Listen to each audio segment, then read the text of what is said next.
struggling single mom can't afford her daughter's medicine? Then the lonely millionaire CEO behind her whispered, "Charge it to me." The automatic doors of the late-night pharmacy slid open with a hiss as Sienna stepped inside, cradling her 7-month-old daughter, Maisie. The baby burned with fever, her flushed cheeks damp with sweat, her small body shuddering with weak cries. Rain had soaked through Sienna's coat, her hair clinging to her temples as she clutched a folded prescription in one hand and gently rocked her daughter with the other. Only one cashier remained behind the counter, eyes half-lidded with fatigue. The store was silent except for the hum of the lights overhead. Sienna stepped forward, her voice trembled. "Hi, I need to fill this. It's for my baby. She has a fever and ear infection." The technician took the slip, typed in the medication, and then looked up. 8640? Sienna nodded slowly and reached into her purse, pulling out a handful of crumpled bills and coins. She smoothed them out, counted once, then again, fingers fumbling, breath quickening. "I only have 43, she whispered. "I get paid next week, but she needs this now." Maisie let out another hoarse, high-pitched cry. Her limbs twitched restlessly, and her head lolled against Sienna's chest. The clerk sighed. "I'm sorry, ma'am, we don't do partial payments. I can hold the prescription for 24 hours, if you want to come back." Sienna stood frozen, her throat tightened. For a split second, her knees buckled slightly under the weight of it all. Maisie's fever, the shifts she'd worked without rest, the pile of unpaid bills, and now this wall between her child and the medicine she needed. "I can't," she began, her voice breaking. She tried to steady herself, blinking rapidly. "Please, she's burning up." The clerk offered nothing more than silence. Maisie cried again, louder this time, raw and aching. Sienna clutched her tighter, her own tears now slipping down her cheeks. "I'm trying," she whispered to her daughter. "I'm trying, baby." Then, softly, from behind, came a voice. "I'll cover it. Charge it to me." Sienna turned around, startled. A man stood a few steps behind her, tall, composed, wearing a dark coat. His face was calm, his eyes kind. He looked to the pharmacist. "Please, go ahead with the full payment," he said. "I'll take care of it." The tech looked between the two of them, then began ringing it up. Sienna shook her head, almost instinctively. "No, please, I can't let you do that. You don't even know me." The man's voice remained gentle. "You don't have to know someone to care. No one should have to choose between money and their child's health." Something in his tone, steady, certain, cut through the panic in her chest like a thread of light. He didn't look at her with pity. There was no judgment in his eyes, just a quiet, unwavering kindness. She didn't know how to respond. Her lips parted, but no words came. The pharmacist handed her the bag of medication. She took it with both hands, staring at it like it was made of glass. Maisie whimpered, then settled slightly, her cheek pressed to Sienna's collarbone. Sienna turned back toward the man. "I don't know how to thank you." "You don't have to," he said. "Just get her home. Get her warm." She nodded, her voice small. "Thank you, truly." He smiled gently but said nothing more.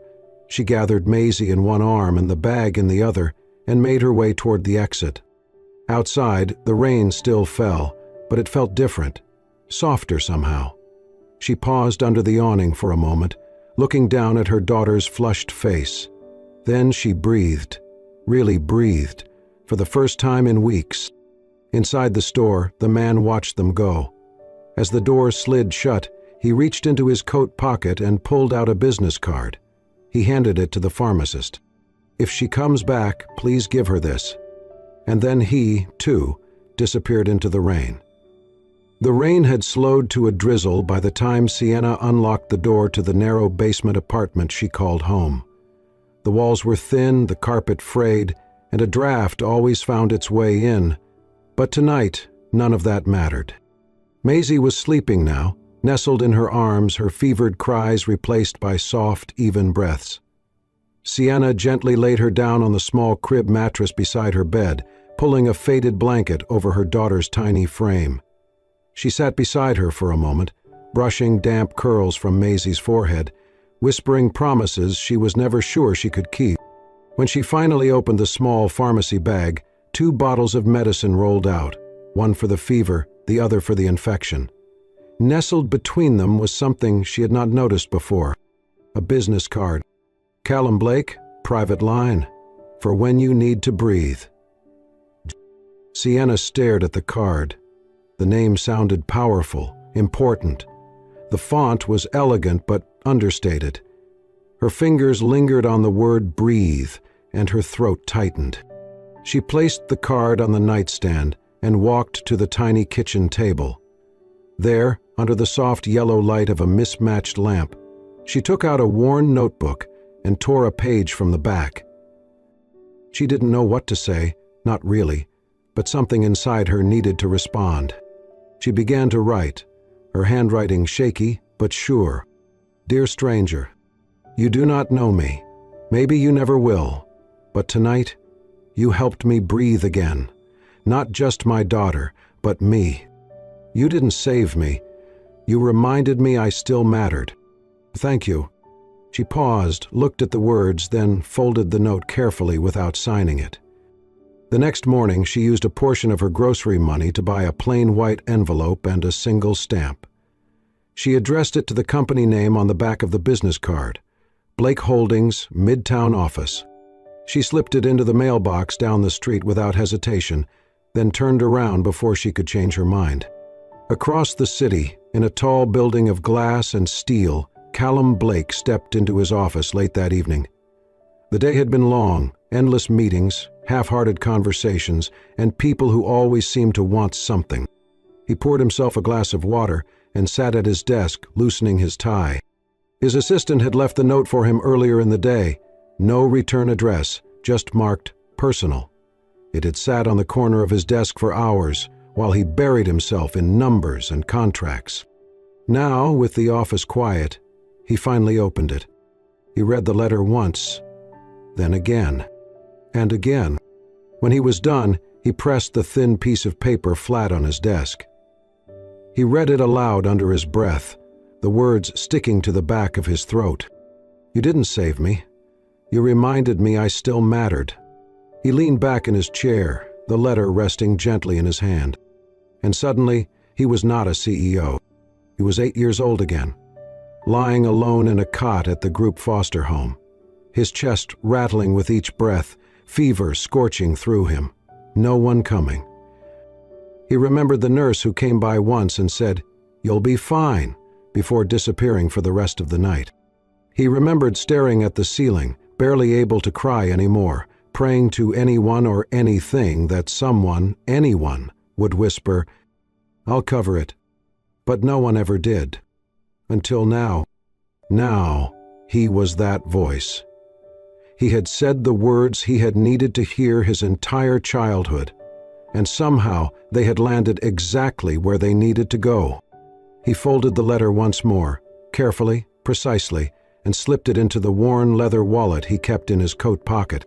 The photo of his late mother was in there. So was the only birthday card he had ever received as a boy. Now this letter joined them.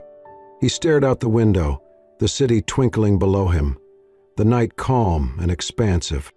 For a long time he said nothing, but something inside him shifted, something like healing. The morning rush was heavier than usual, and Sienna's arms ached from the weight of the delivery tray. A dozen coffees balanced in 2 carriers, names scribbled in black ink on plastic lids, and a breakfast bag slung over her shoulder. She had done this route so many times she could almost navigate the building blindfolded. She pushed through the revolving doors of Grant Holdings, nodded at the security guard, and made her way to the elevators. The mirrored walls reflected her slightly wind-blown hair, the light circles under her eyes, the faint lipstick she had applied in the staff bathroom downstairs. She pressed the button for the 27th floor. The elevator doors were just beginning to close when a hand slipped in, stopping them. She looked up. Callum Blake stepped inside. He wore a navy suit, no tie, coat draped over his arm. Sharp, composed, exactly the kind of man who never had to look twice at a delivery girl. But when he turned and saw her, his face shifted instantly from neutral to something warmer. "Sienna," he said, surprised but clearly pleased. "Didn't think I'd see you again. I'm glad I did." She blinked. "You remember me?" His smile deepened. "I don't forget faces, especially not ones I've worried about." There was a pause. Sienna looked down at the tray in her hands. "I'm just delivering coffee," she said quietly. He nodded. "And I'm just riding an elevator." The silence between them was light but meaningful. She could feel the weight of his gaze without it being uncomfortable. "Would you join me for a cup?" he asked as the doors slid open. "5 minutes. I owe you at least that." She hesitated. "You don't owe me anything." "It's not charity," he said gently. "Just gratitude for letting me help that day." She hesitated, torn between politeness and practicality. The coffees were on a deadline and she was on the clock. Still, something in his voice, sincere and unpressured, eased her tension. "I should get these upstairs," she murmured, stepping out. "Of course," he said, not pushing further. "Maybe next time." She nodded, not making promises. 10 minutes later, when the delivery was done, Sienna returned to the lobby. On a whim, she stopped by the building cafe and bought a black coffee. Simple, strong. She pulled a napkin from the dispenser and reached into her bag for a pen. Carefully, she wrote a single line in her small, neat handwriting. "You helped me breathe. Maybe today this helps you pause." No signature, just a message. She carried the cup to the receptionist and left it with Callum's name. Then she walked out the front doors and into the morning light. Upstairs, an hour later, Callum returned from a meeting to find the cup on his desk. No note, no explanation, just the faint warmth still lingering in the cardboard sleeve and the handwriting that stopped him cold. He sat at his desk, staring at the message on the napkin, reading it twice, then 3 times. "You helped me breathe. Maybe today this helps you pause." He smiled, not the practiced, polite expression he wore in boardrooms, but something softer, private. In a world where everything came with strings attached, where his name attracted either envy or expectation, this was different. It was real. He folded the napkin carefully and slid it into the drawer where he kept personal things. A watch from his late mentor, a photo of his childhood dog, the anonymous letter he still carried from that night in the pharmacy. For a moment, he sat there in silence. Then he picked up the coffee, took a sip, and let himself, finally, pause. The scent of cinnamon and vanilla hung in the hallway like a soft memory. Laughter echoed faintly from the children's playroom, layered with the occasional squeak of rubber soles and the jingling of a toy bell. Sienna stood near the coat hooks, her arms cradling a large Tupperware container filled with handmade cookies, tiny hearts, stars, and bears, carefully iced with pastel colors. She wore no makeup. Her blonde hair was swept into a loose bun, strands falling around her cheeks. There were shadows under her eyes, but her smile, gentle, patient, was the brightest thing in the room. She set the cookies down on the table and crouched beside a little boy whose nose was running and cheeks were flushed from crying. Without hesitation, she pulled a clean handkerchief from her pocket and wiped his face gently, murmuring words soft enough to calm a storm. "You matter," she whispered as the boy sniffled, pressing his face into her shoulder. "Even when the world forgets you, you still matter." Callum stood just beyond the doorway, hidden in the shadowed hallway. He hadn't come there to see her. It was supposed to be a brief visit, part of a corporate donation initiative. A few minutes of photographs with the director, a check handoff, and a smile for the newsletter. But then he saw her. He didn't move, didn't speak, just watched. No fanfare, no press, no performance. Just Sienna, barefaced, sleeves rolled, surrounded by a small crowd of sticky fingers and curious eyes. She handed out the cookies one by one, remembering names, crouching to their level, laughing when one of the toddlers insisted she take a bite of the cookie she'd just iced herself. She had no idea anyone was watching. She doesn't even know she's healing people, Callum murmured to himself. It wasn't just the way she cared, it was the way she didn't need to be noticed for it. A little girl climbed into her lap with ease, like she'd done it 100 times before. Sienna adjusted her instinctively, humming a lullaby under her breath as she rocked slightly. When another child tripped and fell nearby, she reached out without missing a beat, pulling them close and checking their elbow for scrapes. Callum felt something shift inside his chest. Something tender, something old, something unspoken. He had grown used to performances, grand gestures, public kindness meant for applause, but this was sacred. And it was real. Sienna finished passing out the last of the cookies and began gathering the wrappers and crumpled napkins. As she stood to leave, a small origami star slipped from her coat pocket and floated silently to the floor. She didn't notice. Callum stepped forward only after the front door clicked shut behind her. The children were still busy munching, the room buzzing with innocent chatter. He reached down and picked up the paper star, delicate and creased from being folded. He turned it over. A message was written inside, softly inked in faded blue pen. I may not have much, but I still have love to give. Callum exhaled, slowly. In his world of billion-dollar deals and designer suits, people talked about what they owned, what they earned, what they deserved. But she gave from a place of having so little, and somehow that made it mean more. He held the tiny paper star in his hand, closing his fingers around it carefully, as if it might dissolve if he gripped too tightly. For a moment, he didn't feel like the CEO or the benefactor. He just felt human, and quietly, irrevocably drawn to her. Not for what she looked like, not for what she lacked, but for the softness she gave the world without asking for anything in return. He slipped the star into his wallet, beside the letter she'd written, beside the first note that had reminded him what kindness could feel like. And as he left the orphanage, he knew something had changed. He didn't just admire her now. He was beginning to feel something deeper, something that had nothing to do with circumstance and everything to do with heart, something that scared him in the best way. The late afternoon light spilled into the corner office of Grant Holdings, catching on the edge of Callum's desk and painting the room in gold. Sienna sat across from him, hands folded in her lap. She wore a simple blouse and a cardigan with a loose button. Her braid had loosened in the wind. She looked like someone trying not to take up too much space. Callum handed her a mug of chamomile tea. "It's a little less intense," he said with a smile. Sienna gave a soft chuckle. "You read me well."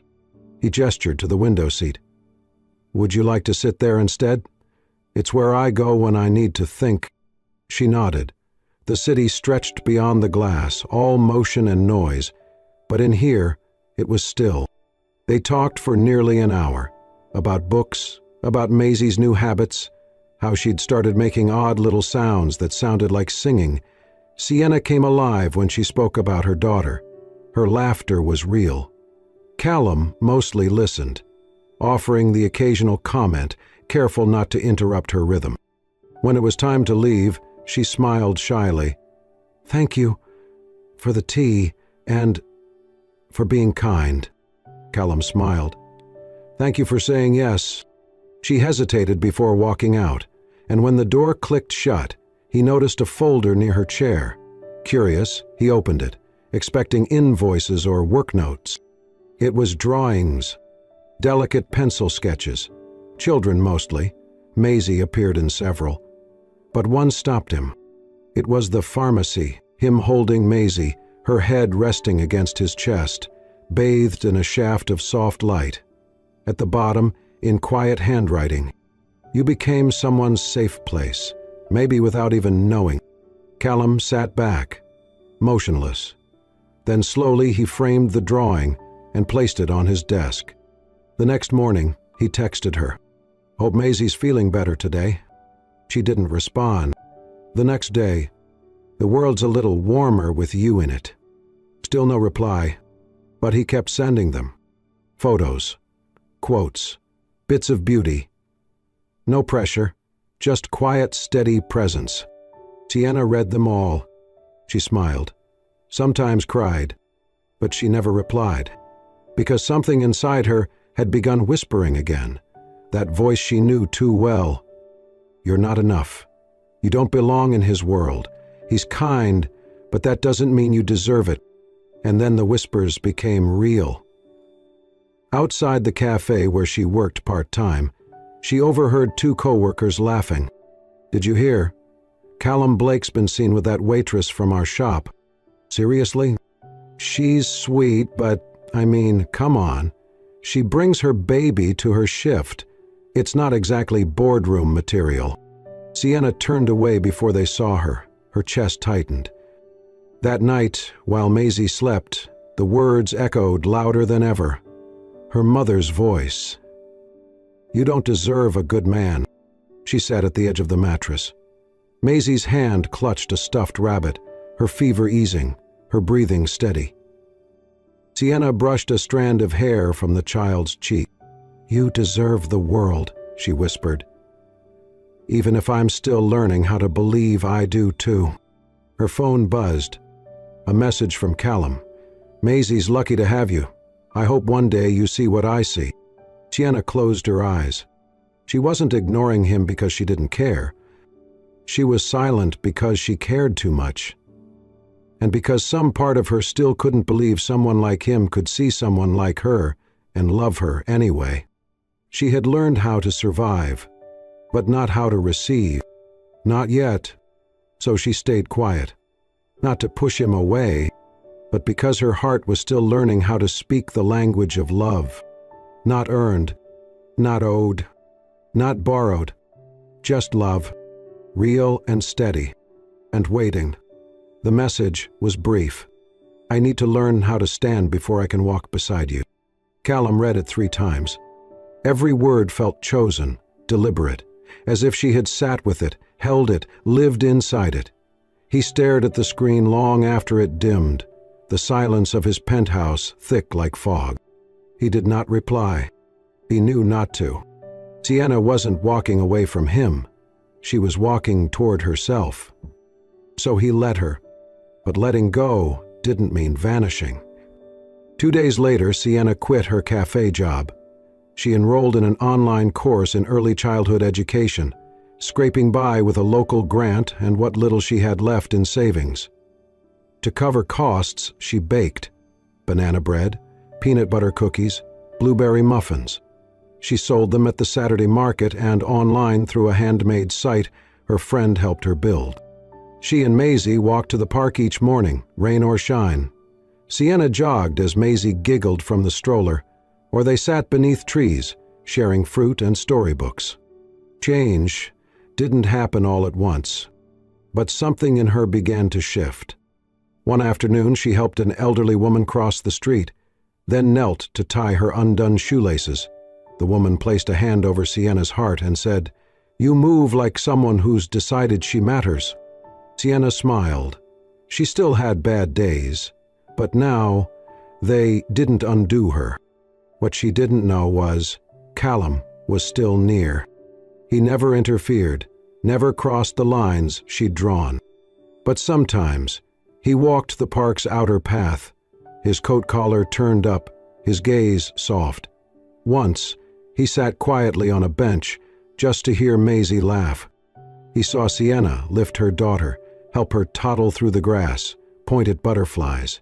He saw her pick up trash, help strangers, listen patiently to children's endless stories. And then, one afternoon, a tiny voice rang out. "Sir." Callum turned. Maisie, in the stroller, was pointing straight at him, eyes wide, smiling. "Safe," she called again, bouncing with recognition.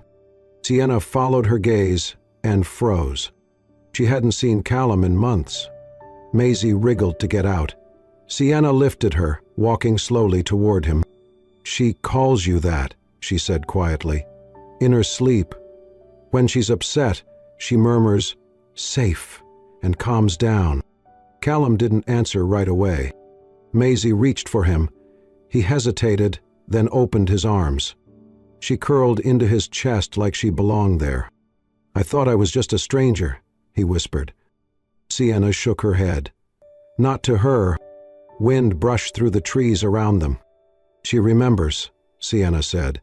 "Even if she was just a baby, she remembers the night someone stepped in when no one else did." Callum looked down at Maisie. Her eyes were already closing. "I just wanted her to breathe." "You did more than that," Sienna replied. "You gave her something before she had words for it. A place. A person." He handed Maisie back, carefully. "She never forgot," she said softly. "And neither did I." Her voice trembled. Not with fear, but with truth. With something unspoken that had been quietly growing between them all along. Callum stepped back slightly. "I'm proud of you," he said. "You didn't just stand up, you rose." Sienna smiled. "I had someone remind me I was worth the effort." They stood like that for a long moment. And then they walked in opposite directions. Not because they were drifting, but because sometimes, even after someone sees you, you still need to finish becoming who you want to be when they do. Maisie stirred in her mother's arms, mumbling again. "Safe." And this time, Sienna didn't just hear her daughter. She felt it in her own chest. Callum hadn't just helped them survive, he reminded them they were worthy of being saved in the first place. The ballroom shimmered with soft lights, floral centerpieces, and rows of round tables dressed in white linen. The banner above the stage read, "Mothers Rising, a night to honor resilience." Sienna stood backstage, her hands damp with nerves, clutching the edge of the note card she had rewritten 5 times. She had never spoken in front of a crowd before, not like this. She had almost said no. But the invitation letter had said, "Your story could be the reason another mother chooses to keep going." That was reason enough. She peeked through the curtain. The seats were full, donors, community leaders, volunteers, and right in the center of the front row, in a navy suit and open-collar shirt, sat Callum. His expression was calm, focused, but his eyes were speaking to her. "I'm here." The moment her name was called, the room applauded, and Sienna walked slowly to the stage, heels clicking softly against the wooden steps. She stood behind the podium, adjusted the mic, and took a breath. "I'm not a speaker," she began, voice trembling slightly. "I'm not used to spotlights or microphones. But I do know something about quiet battles, about holding a sick child in the middle of the night and not knowing how you'll make it through the morning." The room went still. "My name is Sienna Hart. I'm a single mom to a baby girl named Maisie, and not long ago I was standing in a pharmacy holding her as she burned up with fever, and I couldn't afford the medicine she needed." Her voice cracked, but she didn't stop. "I thought I would have to walk out of that store and just hope she'd be okay. Hope she'd survive, but then a stranger stepped forward and said, 'Charge it to me.'" She glanced down at her notes, then slowly folded them, setting them aside. "That act saved my daughter's life, but what he did after, the way he didn't disappear, the way he quietly reminded me over and over that I mattered, even when I didn't believe it myself, that's what saved me." Callum's eyes glistened. His fingers were laced tightly in his lap. "I used to think survival was enough," Sienna said softly. "But I've learned that healing takes more. It takes someone believing in you before you believe in yourself." She paused, her voice steadier now. "I used to walk through this world like I was borrowing space. Now, I teach my daughter that she belongs here. And I teach myself the same thing, every day." The applause began slowly, then swelled across the room. Sienna stepped back from the mic. Before she could return to her seat, Callum stood up and walked to the stage. The room quieted instantly.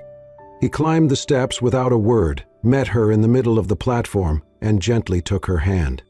The moment their fingers touched, it was as if the space between them vanished.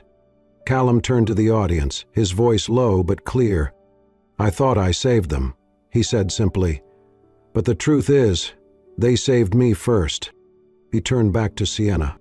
"Because when you've spent most of your life feeling like no one sees the real you, meeting someone who does, it changes everything." Sienna's eyes shimmered, but she didn't cry. Not tonight.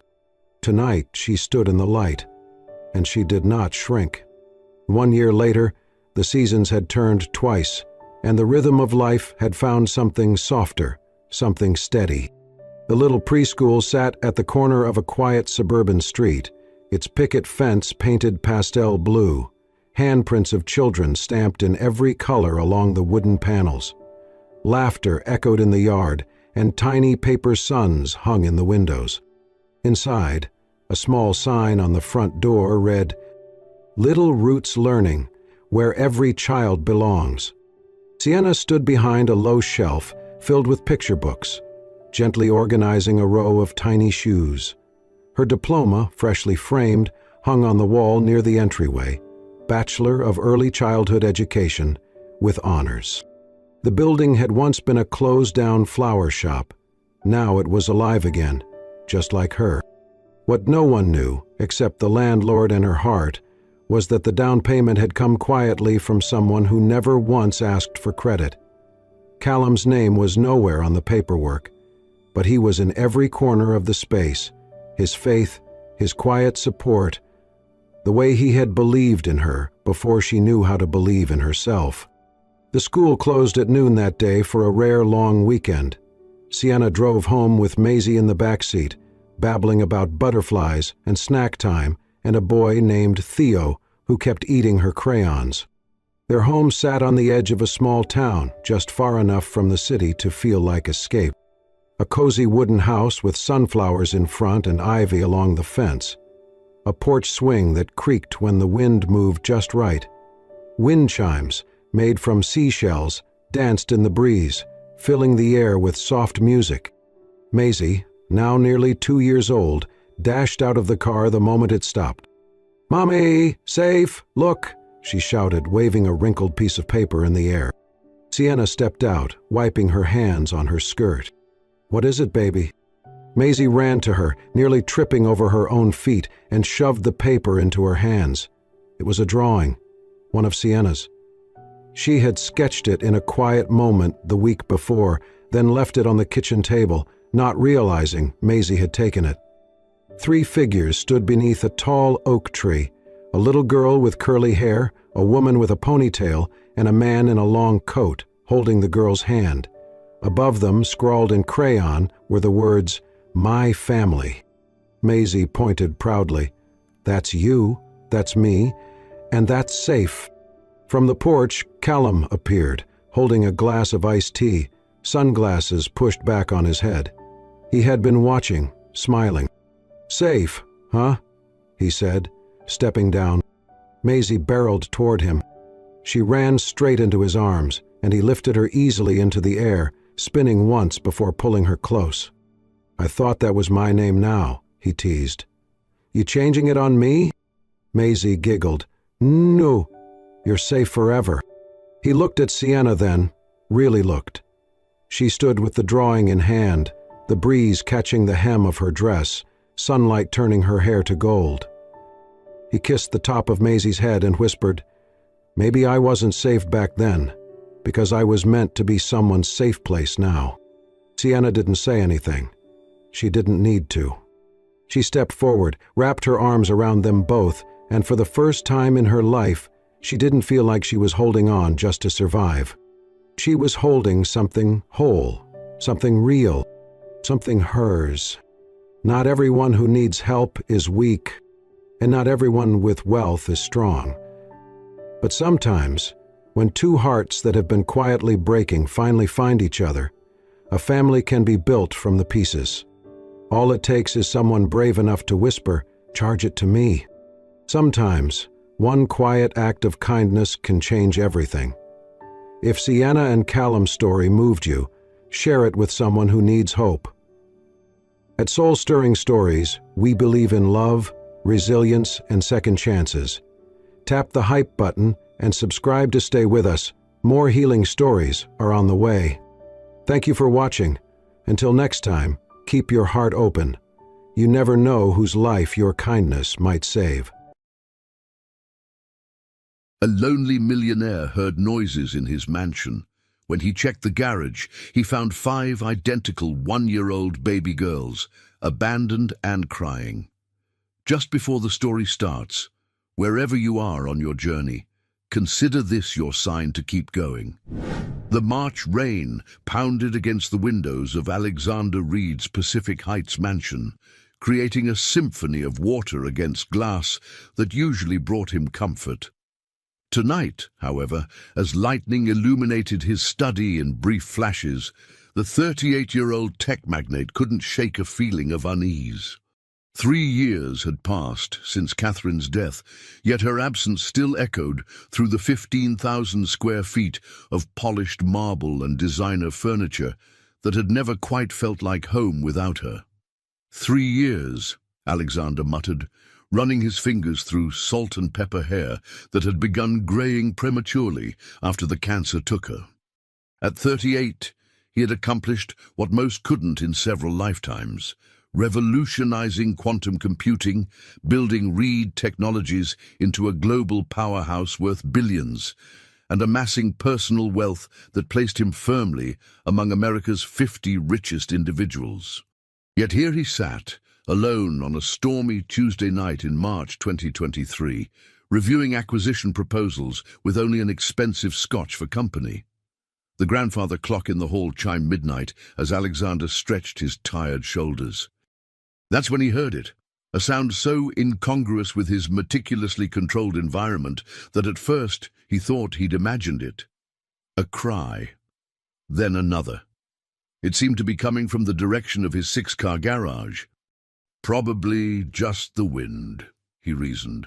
But when the sound came again, distinctly human and unmistakably infantile, he set down his crystal tumbler with a frown. Alexander grabbed his smartphone, activating its flashlight function as he made his way through the mansion's west wing. The security system showed no breaches, but as he approached the door leading to the courtyard, the cries grew more distinct. Multiple voices, high-pitched and desperate. Rain soaked through his custom Tom Ford shirt as he crossed the courtyard. The manicured gardens transformed into shadowy shapes in the darkness. The crying intensified, a chorus of distress that quickened his pace despite his usual measured demeanor. The side entrance to the garage was unlocked, a security anomaly that instantly put him on alert. As he pushed the door open, the motion-activated lights revealed what his security system had somehow missed, a handcrafted wicker basket placed deliberately in the center of the polished concrete floor. "What the hell?" Alexander whispered, approaching cautiously.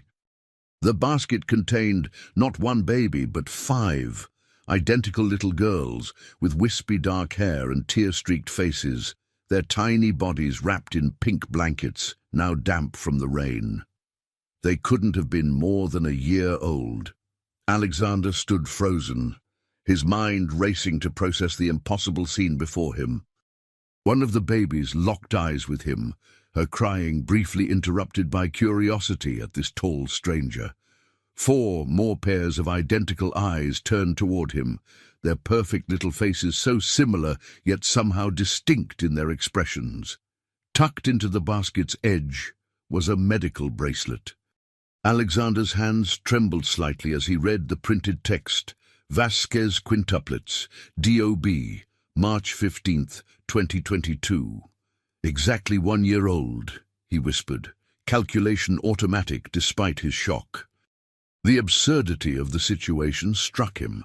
Alexander Reed, whose calendar was booked months in advance, whose decisions affected global markets, whose life was defined by rigid control, standing in his garage at midnight, staring helplessly at 5 abandoned babies who had appeared like some cosmic joke at his expense.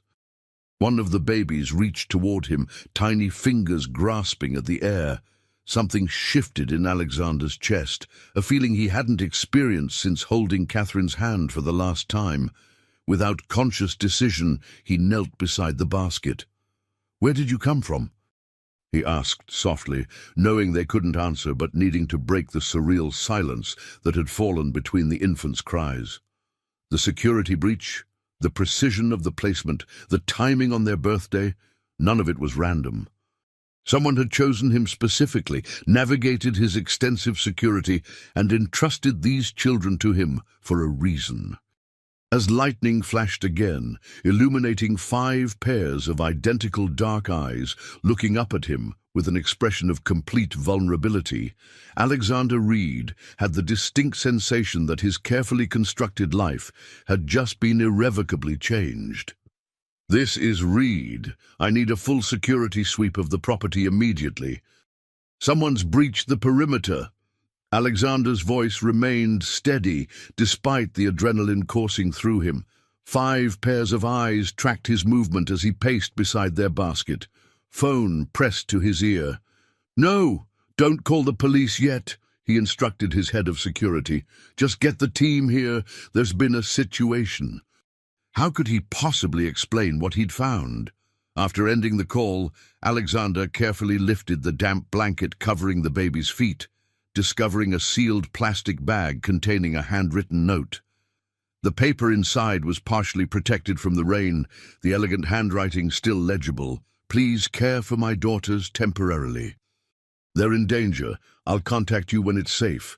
They need someone with resources and integrity. You're the only one who can protect them."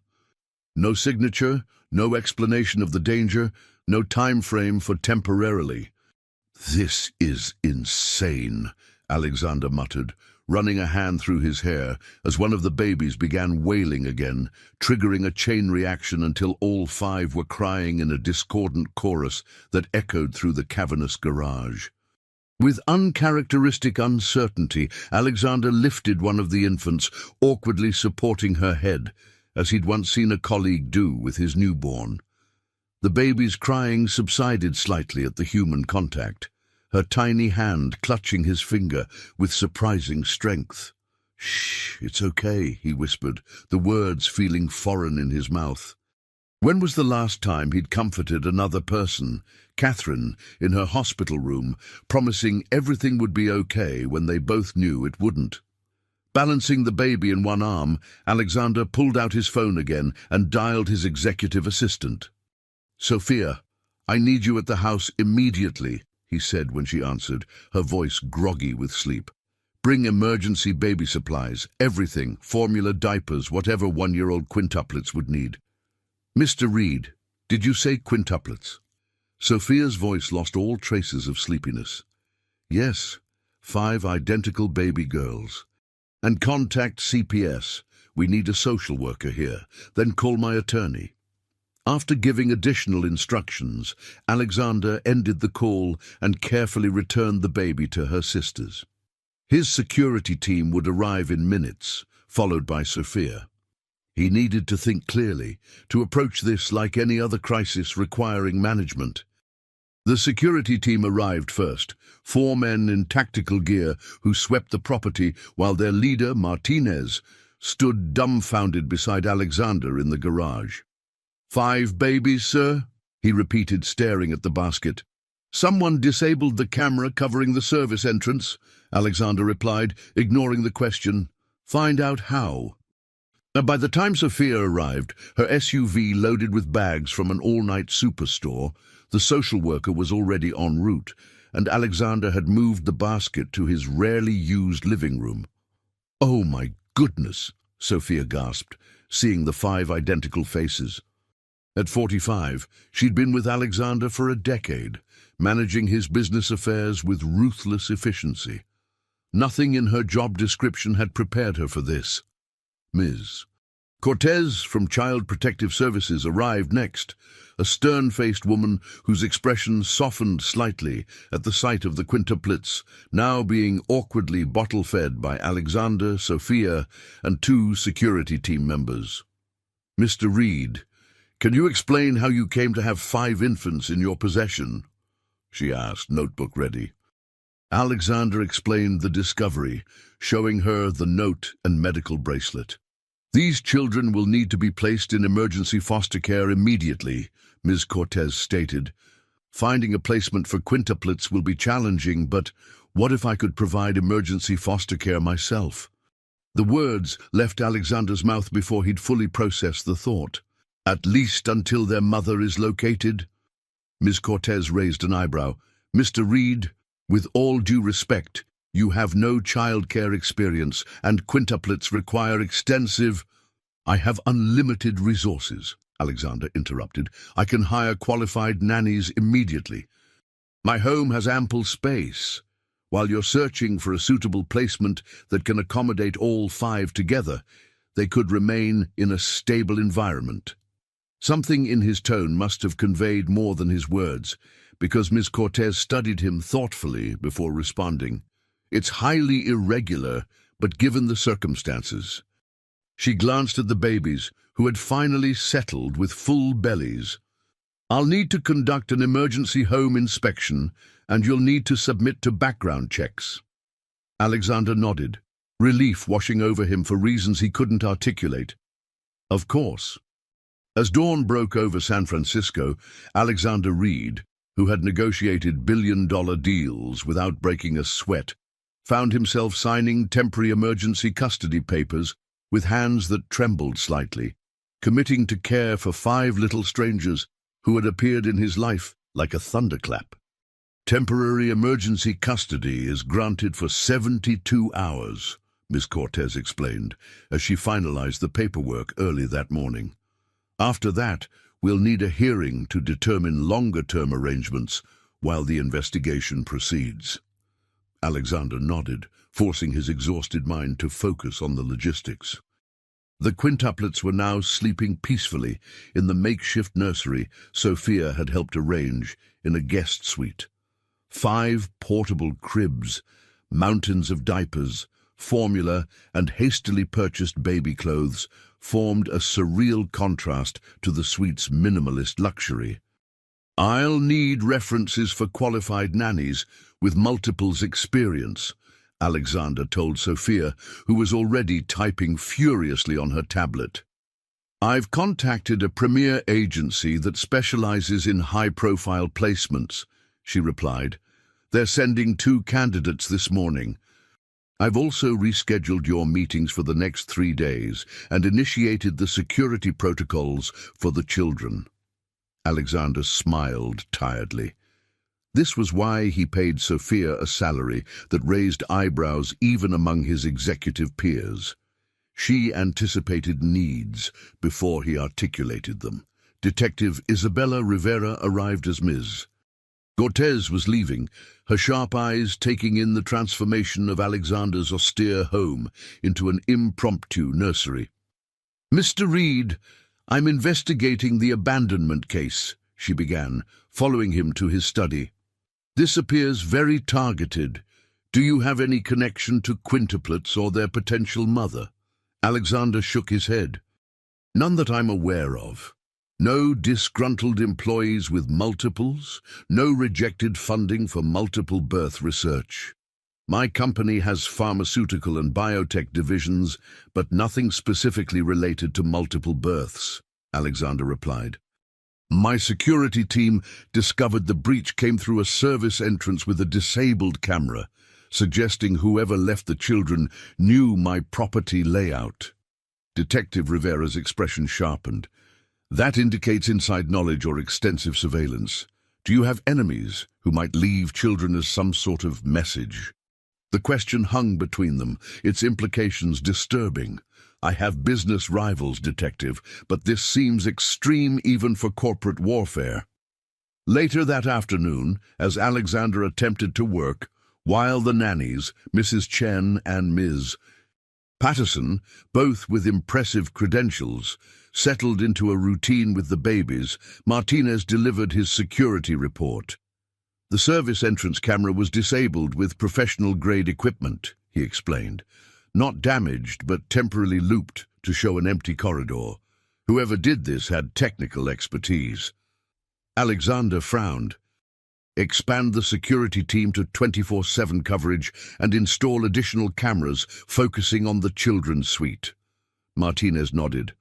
Already initiated, sir. I've also begun background checks on all staff with access to property schematics. As the 72-hour mark approached, Alexander found himself increasingly drawn to the nursery during breaks.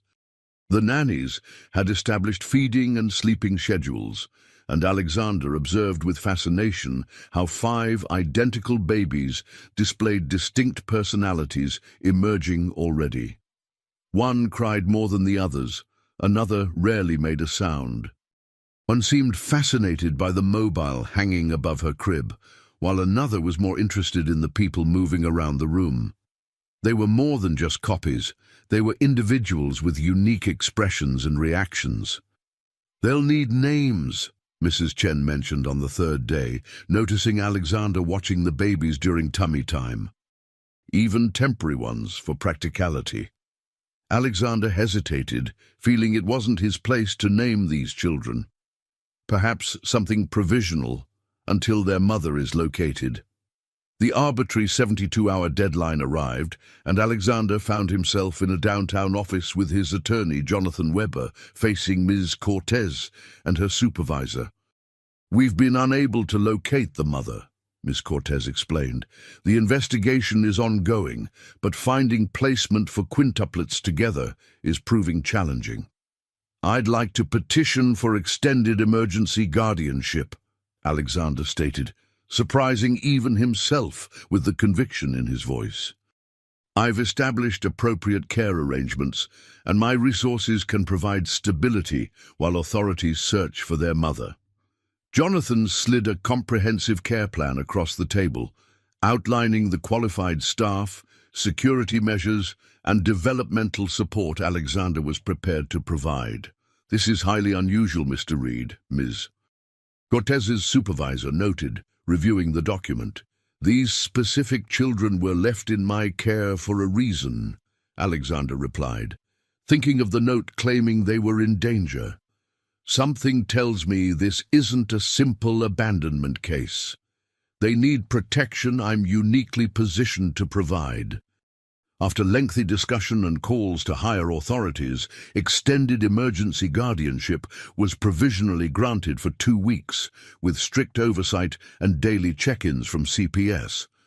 As Alexander drove home, he reflected on the inexplicable protective instinct these 5 little strangers had awakened in him. The emptiness that had been his constant companion since Catherine's death had been temporarily displaced by a new purpose, one he never could have anticipated when he heard those cries in his garage just 3 days earlier. 2 weeks into his temporary guardianship, Alexander sat cross-legged on the nursery floor, attempting to maintain professional composure during a video conference, while a particularly adventurous quintuplet pulled herself up using his shoulder for balance. "As you can see from the quarterly projections," he continued, gently steadying the baby with one hand while gesturing to the screen with the other. His executive team had adjusted surprisingly well to their CEO's new circumstances, though Alexander caught occasional bemused glances when a baby's gurgle interrupted financial discussions. Mrs. Chen approached silently, scooping up the Explorer with practiced ease, but not before the baby's tiny hand knocked Alexander's tablet sideways, giving the board members an unexpected ceiling view. "My apologies," Alexander said smoothly, readjusting the tablet. "Now regarding the European expansion." After the call ended, Alexander checked his watch, nearly time for Detective Rivera's scheduled update.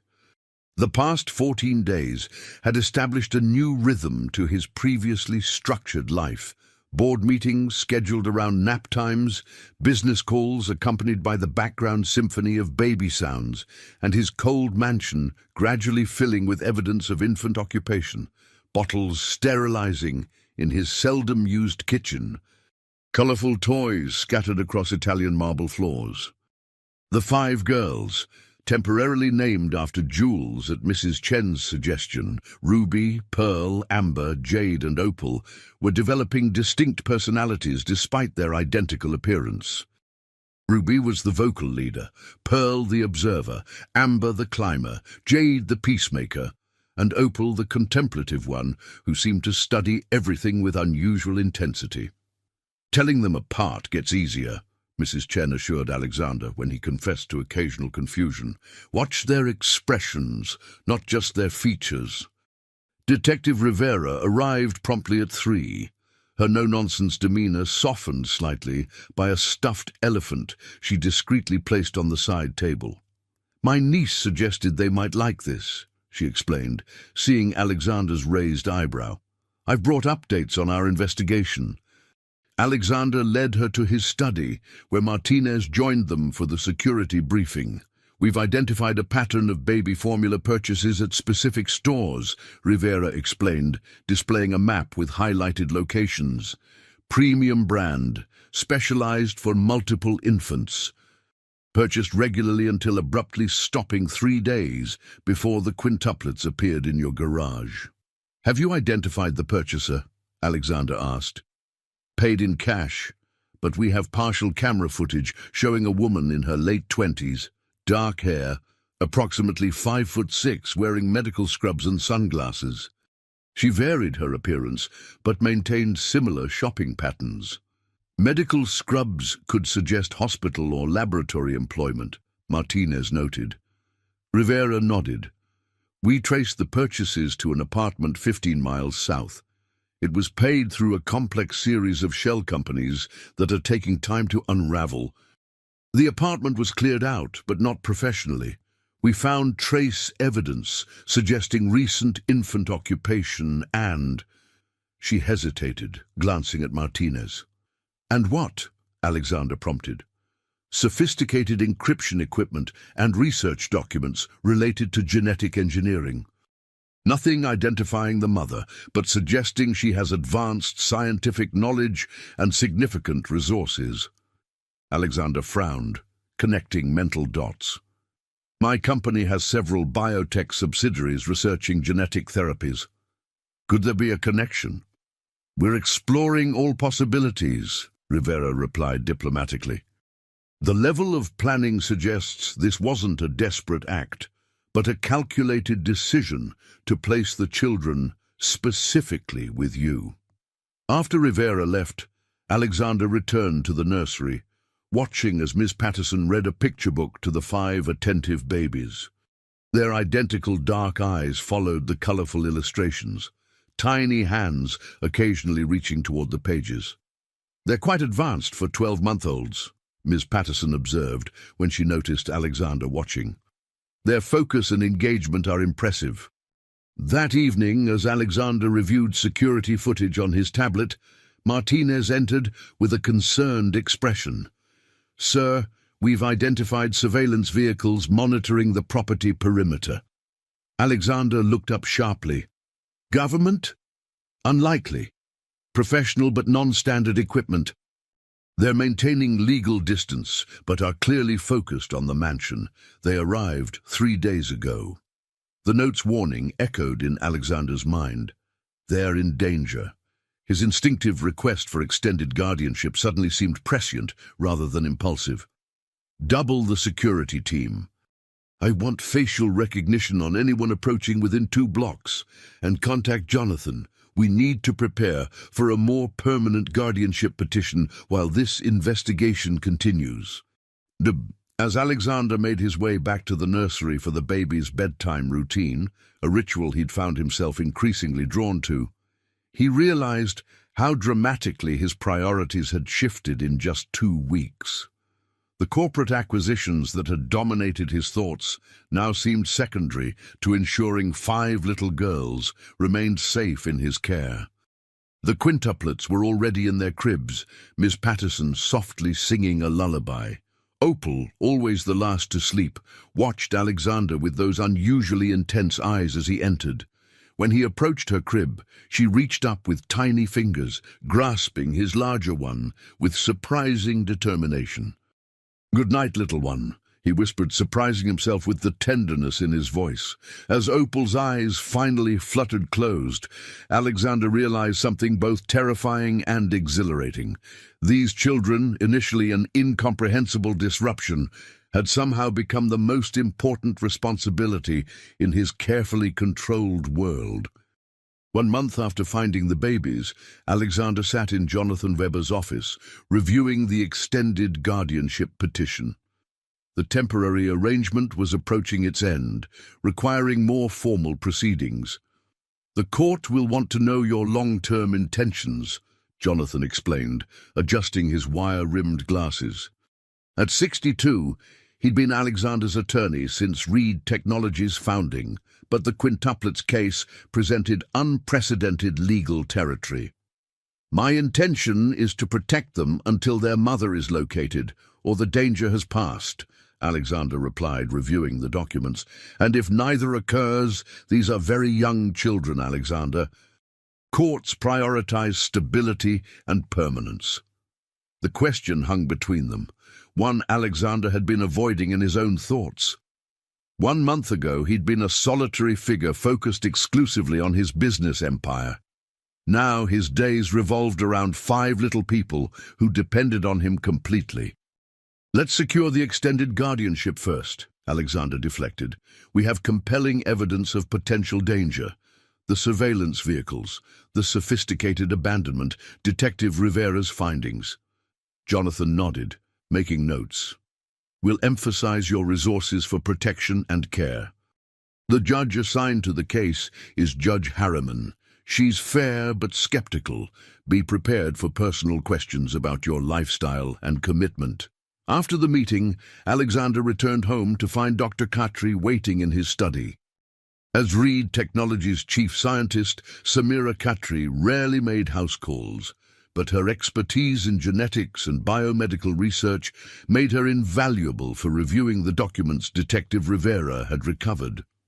"I've analyzed the research materials," she began without preamble, her British Indian accent more pronounced with excitement. "They're extraordinary, Alexander. The formulas suggest experiments involving accelerated neural development, essentially attempting to enhance cognitive function during early development." "In infants?" Alexander asked, disturbed. "Precisely. The approach is theoretically sound, but ethically problematic. It circumvents conventional research protocols and safety measures." She spread several diagrams across his desk. "What's most concerning is the methodology signature. It's distinctly similar to research proposed by Blackwood Pharmaceuticals 3 years ago." Alexander's expression darkened. "Ethan Blackwood's company. The proposals my board rejected as potentially unsafe and ethically questionable. The very same. Blackwood has been pursuing controversial genetic research despite regulatory concerns. These documents suggest they've moved beyond theoretical frameworks to practical application." Alexander's mind raced, connecting fragments of information. The quintuplets' unusual placement in his care, the scientific documents, Blackwood's rejected research proposals, the surveillance. Could Blackwood be conducting unauthorized human trials? He asked quietly. Dr. Khatri hesitated. "These documents alone aren't conclusive, but they suggest concerning possibilities. Have you observed anything unusual about the children's development?" "Nothing extraordinary," Alexander replied. "They're hitting normal milestones for their age. Some early walking attempts, simple words like up and more. They seem alert and engaged, but nothing that would suggest genetic enhancement." "That's actually reassuring," Dr. Khatri noted.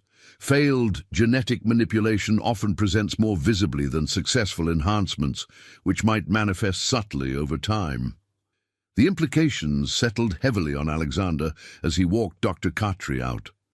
If Blackwood Pharmaceuticals was involved, the situation was potentially more dangerous than he'd initially assumed. Ethan Blackwood was known for ruthless business practices and disregard for regulatory constraints when they interfered with his research goals. Later that afternoon, Ms. Cortez arrived for her weekly evaluation.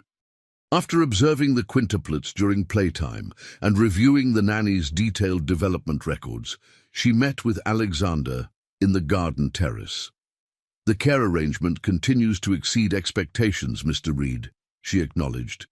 "The children are thriving, security protocols are exemplary, and your personal involvement has been more significant than I anticipated." Alexander nodded, watching through the glass doors as Ruby attempted to stand independently while Ms. Patterson provided encouraging support. "I have one question that keeps arising during our case reviews," Ms. Cortez continued, studying Alexander carefully. "Are you still willing to return the children to their mother if she's located?" The question caught Alexander off guard. His immediate instinct was, yes, of course, these weren't his children. But watching Ruby finally balance for a precious moment before tumbling into Ms. Patterson's waiting arms, he felt an unexpected hesitation. "That would depend on the circumstances," he answered carefully. "Their safety would be my primary concern." Ms. Cortez nodded, making a note. "Your attachment is natural after a month of care. It's something to be mindful of as we proceed." That evening, after the quintuplets were asleep, Alexander found himself in the nursery, watching their peaceful slumber. Pearl clutched a small stuffed rabbit he'd impulsively purchased during a rare personal shopping trip. Jade slept with both arms raised above her head in her signature position. Amber had somehow rotated completely in her crib, her dark hair splayed across the sheet. The room was a stark contrast to the rest of his mansion, warm, colourful, alive with the soft sounds of 5 synchronous breaths. Alexander realized with sudden clarity that he no longer viewed his role as merely temporary. Somewhere in the late-night feedings, the tentative first steps, the bath times filled with splashing and laughter, these 5 little girls had become more than a responsibility. They had become his purpose. 2 months after the baby's arrival, Alexander woke to an urgent alert from his cybersecurity team. At 3:17 a.m., an encrypted email had penetrated his company's advanced security protocols, appearing directly in his private inbox. "They're watching you. Don't trust authorities. The girls are in danger. We'll contact when secure." No signature, no return address. Just 12 words that confirmed his growing suspicions. "Trace it," Alexander instructed his chief security officer via secure line, voice low to avoid waking the sleeping quintuplets in the adjacent suite where he'd taken to sleeping these past weeks. By morning, the cybersecurity team had tracked the email to a university library computer, but security footage showed only a hooded figure who had deliberately avoided camera angles. Professional, methodical, like everything else about this situation. Alexander increased security again, adding a rotating medical team to ensure the quintuplets weren't removed from the property for routine checkups where they might be vulnerable. 2 months into his guardianship, the mansion had been transformed into a secure compound, with the world's most advanced protection systems, all centered around 5 16-month-old girls who were now confidently toddling across custom-padded floors, babbling in their twin language, punctuated by recognizable words. That evening, as Alexander helped Miss Patterson with the bedtime routine, he'd become surprisingly adept at storytelling, different voices for each character delighting his attentive audience. He noticed something unusual about Jade's original blanket, which she still preferred despite having newer options. A slight bulge along the seam caught his attention as he tucked her in. After all 5 were finally asleep, he examined the blanket under his desk lamp, discovering a nearly imperceptible stitching variation. Carefully opening the seam, he extracted a miniature flash drive no larger than his thumbnail. Heart pounding, Alexander inserted the drive into a secure, isolated laptop. It contained 3 files: medical records for Elena Vasquez, a genetic analysis document, and a video file. The medical records revealed Elena Vasquez was 29, a graduate of MIT with dual doctorates in biomedical engineering and genetics. She had worked briefly for Reed Medical Solutions, a subsidiary Alexander had acquired 3 years earlier before disappearing 18 months ago.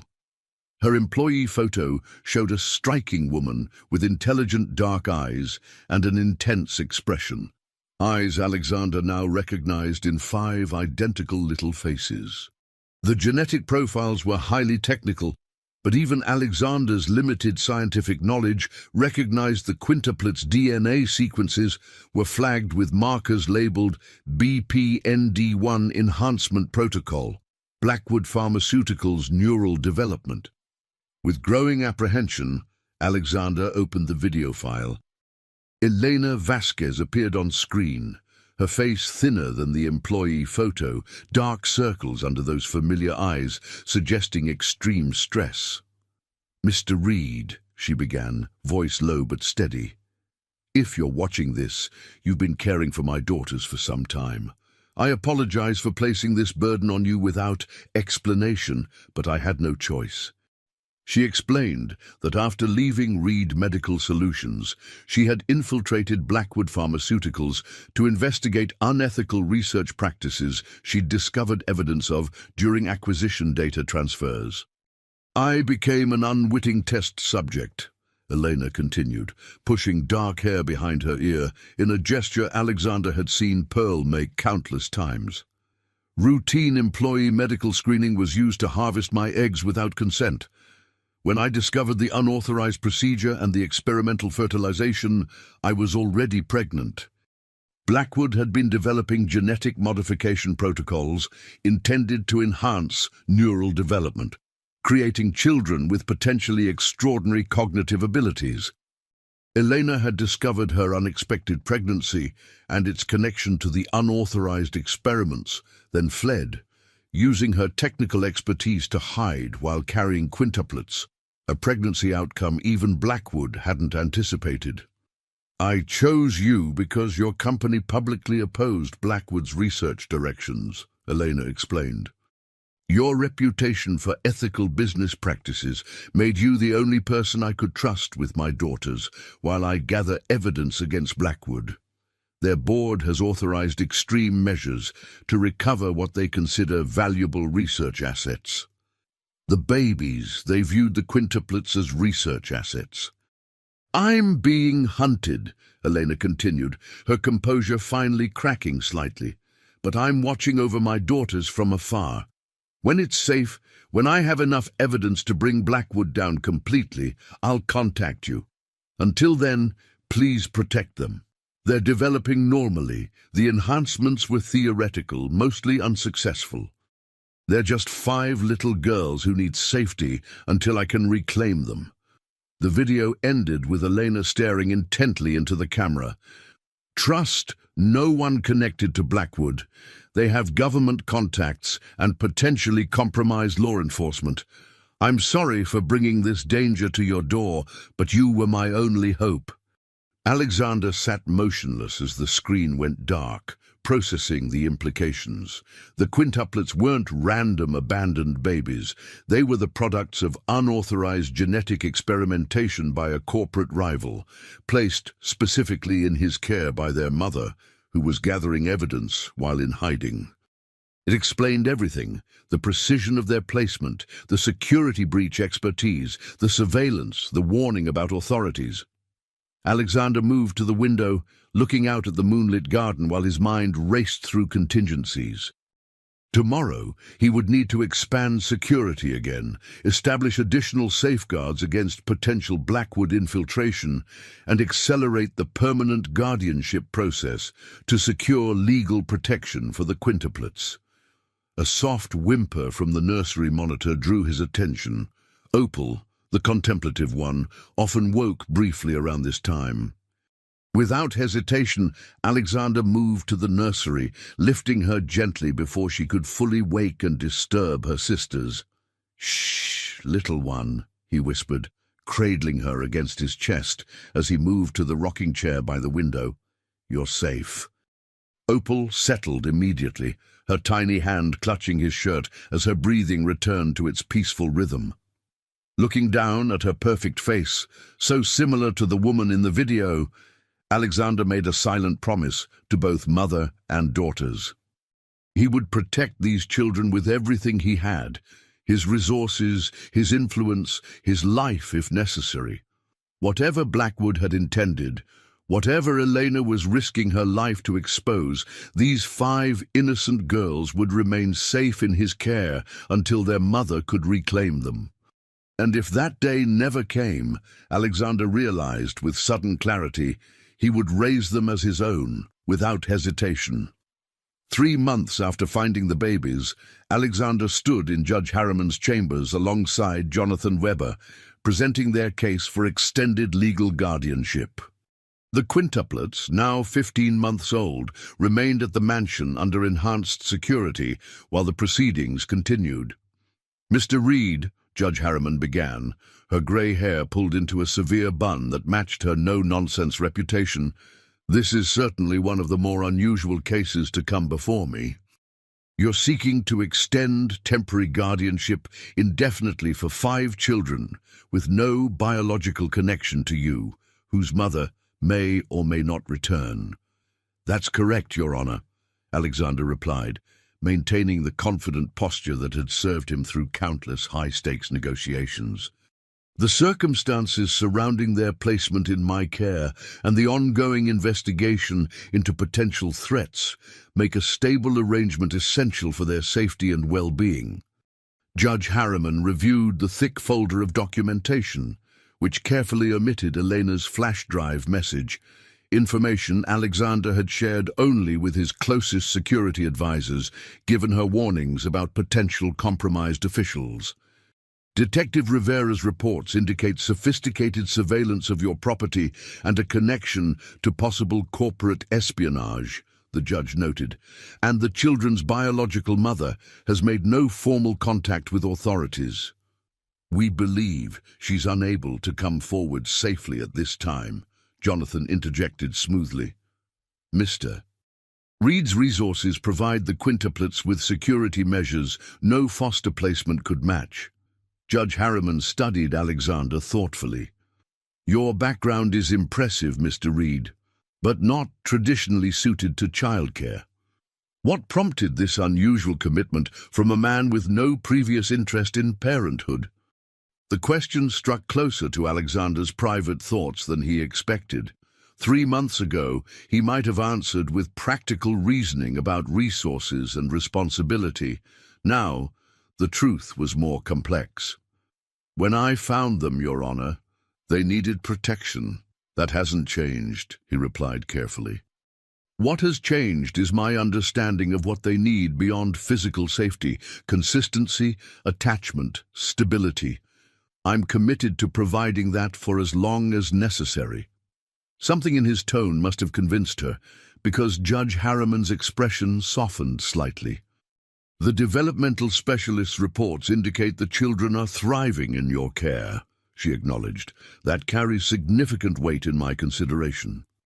After further questioning and review of the documentation, Judge Harriman granted extended guardianship pending quarterly reviews, a significant legal victory that would protect the quintuplets from potential custody challenges while the investigation continued. "Thank you, Your Honor," Alexander said sincerely as they prepared to leave. "Mr. Reed," Judge Harriman called as he reached the door. "Off the record, I've been on the bench for 30 years. People who seek custody of children for the wrong reasons can't maintain the facade through my questioning. Whatever brought these children to you, they appear to be in good hands." The validation from an experienced jurist settled something in Alexander as he drove home through San Francisco's summer fog. The quintuplets had transformed his life in ways he never could have anticipated, but for the first time since Catherine's death, The mansion felt like a home rather than a monument to his success. Upon his return, Ms. Patterson greeted him with news of developmental milestones achieved during his absence. Amber had spoken her first clear sentence, and Pearl had demonstrated remarkable problem-solving by figuring out how to stack blocks to reach a toy placed on a shelf. "They're developing typical speech patterns for 15-month-olds, reported Dr. Melanie Sanders, the developmental specialist who now visited weekly. Some slightly advanced verbal skills, but nothing outside normal variation. Their coordination and problem-solving are similarly age-appropriate." Alexander nodded, relieved by the normality of their development. Despite Elena's claim that the genetic modifications had been unsuccessful, he still worried about potential delayed effects. Every milestone reached within typical ranges reassured him. His executive team had adjusted to his new priorities with varying degrees of acceptance. His CFO had initially questioned his reduced hours, but the company's continued strong performance silenced most objections. Alexander had restructured his schedule to conduct meetings during nap times and review financial reports during the quiet evening hours after bedtime. After dinner, as Alexander observed the quintuplets during their evening playtime, Martinez entered with an urgent security update. "Sir, we've intercepted a breach attempt," he reported quietly. 3 professionals with tactical gear attempted to access the eastern perimeter 40 minutes ago. Alexander's pulse quickened. Identification. Negative. They retreated when security responded, but we recovered equipment with serial numbers traced to a private contractor used by Blackwood subsidiaries. The confirmation of Elena's warnings sent a chill through Alexander. Moving closer to where the quintuplets played on their colorful activity mat, he watched Ruby attempting to place shaped blocks into corresponding holes, her dark eyebrows furrowed in concentration exactly like her mother's in the video message. "Increase security protocols to level 2, Alexander instructed. "And contact Detective Rivera. We have actionable evidence now." The attempted breach provided the concrete evidence needed to convince authorities that the children faced genuine danger, extending Alexander's temporary guardianship indefinitely, while the investigation expanded to include Blackwood Pharmaceuticals' potential involvement. That night, Alexander installed additional security measures in the nursery itself, biometric access controls, reinforced doors, and a direct alert system to both security and his personal devices. As he worked, Opal watched him with those unusually perceptive eyes, as if understanding exactly what he was doing and why. "Safe," she said clearly, one of her few distinct words, pointing at the security panel. "That's right," Alexander replied, surprised by her comprehension. "I'm keeping you safe." Danny. As he tucked each quintuplet into bed, Alexander found himself wondering about Elena, where she was hiding, what evidence she was gathering, whether she observed her daughters from afar. The quintuplets deserved to know their brave, brilliant mother, who had risked everything to protect them. Until then, Alexander would continue building a fortress of security and normalcy around these 5 little lives that had somehow become the center of his own.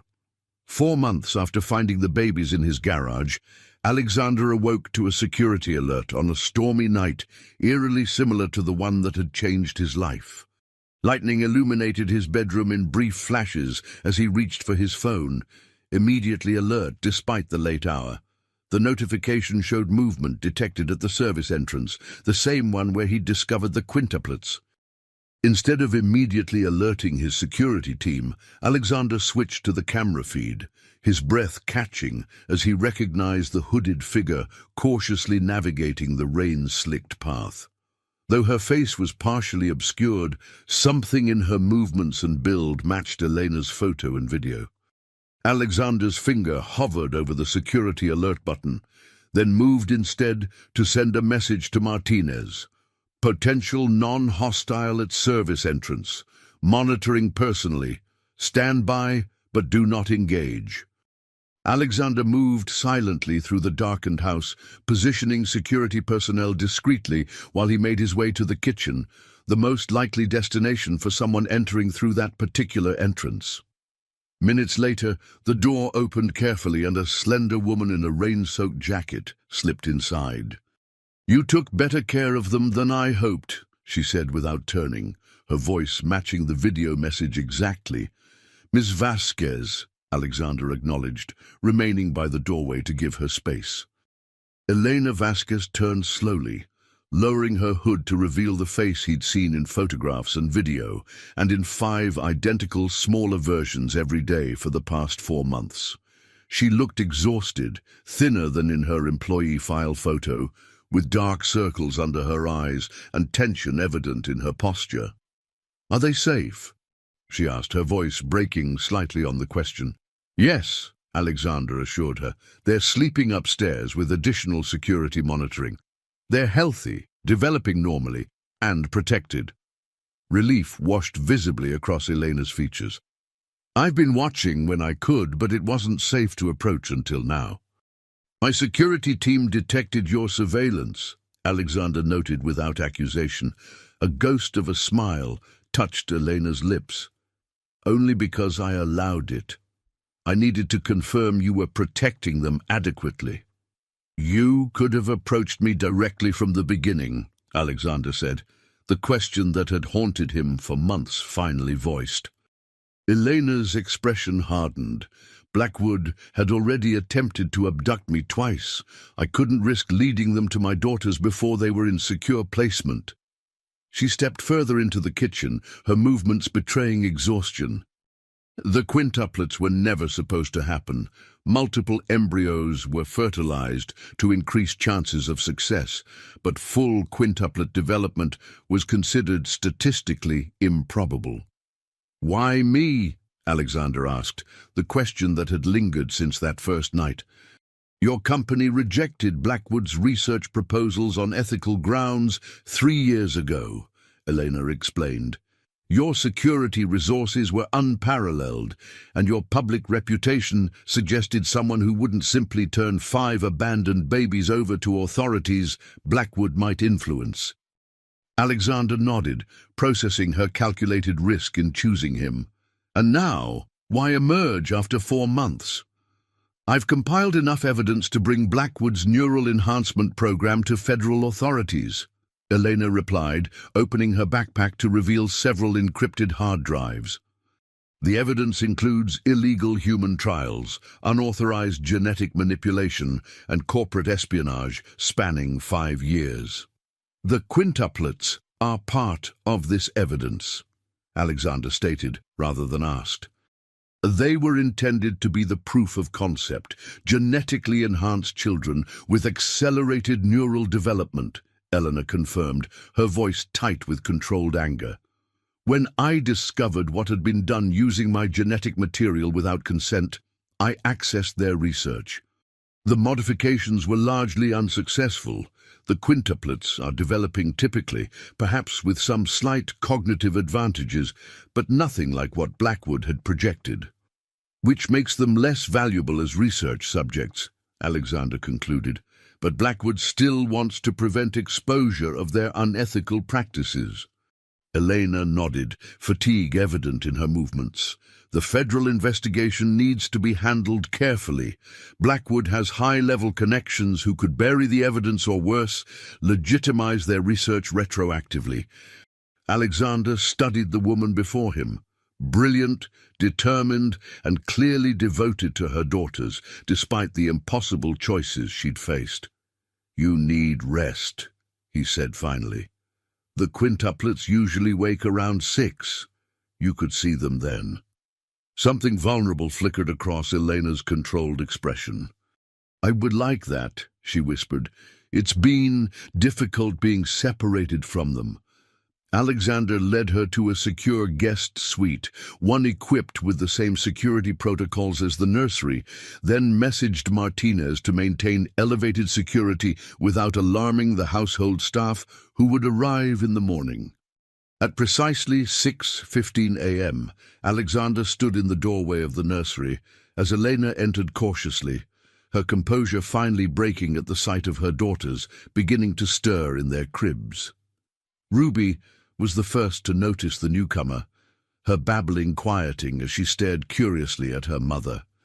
"Hello, my darlings," Elena whispered, tears streaming down her face as she approached Ruby's crib.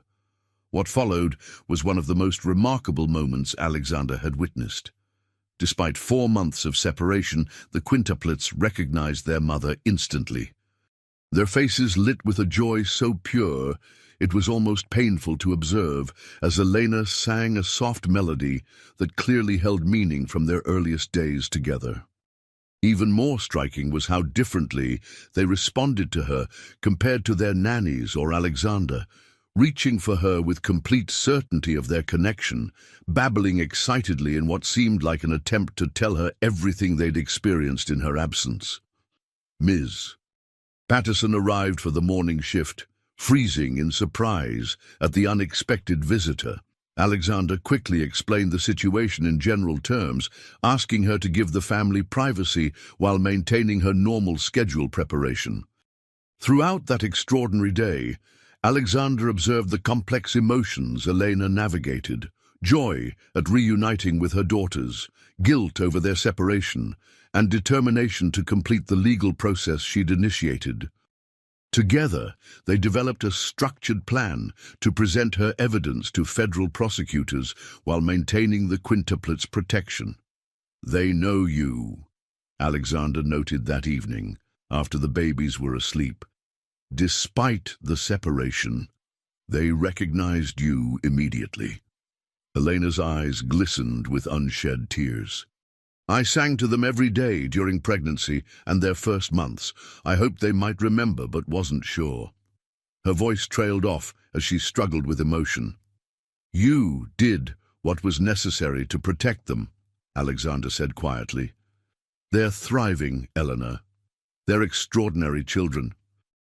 "Thank you," she replied simply, the words containing depths of gratitude beyond their simplicity, "for becoming what they needed when I couldn't be there."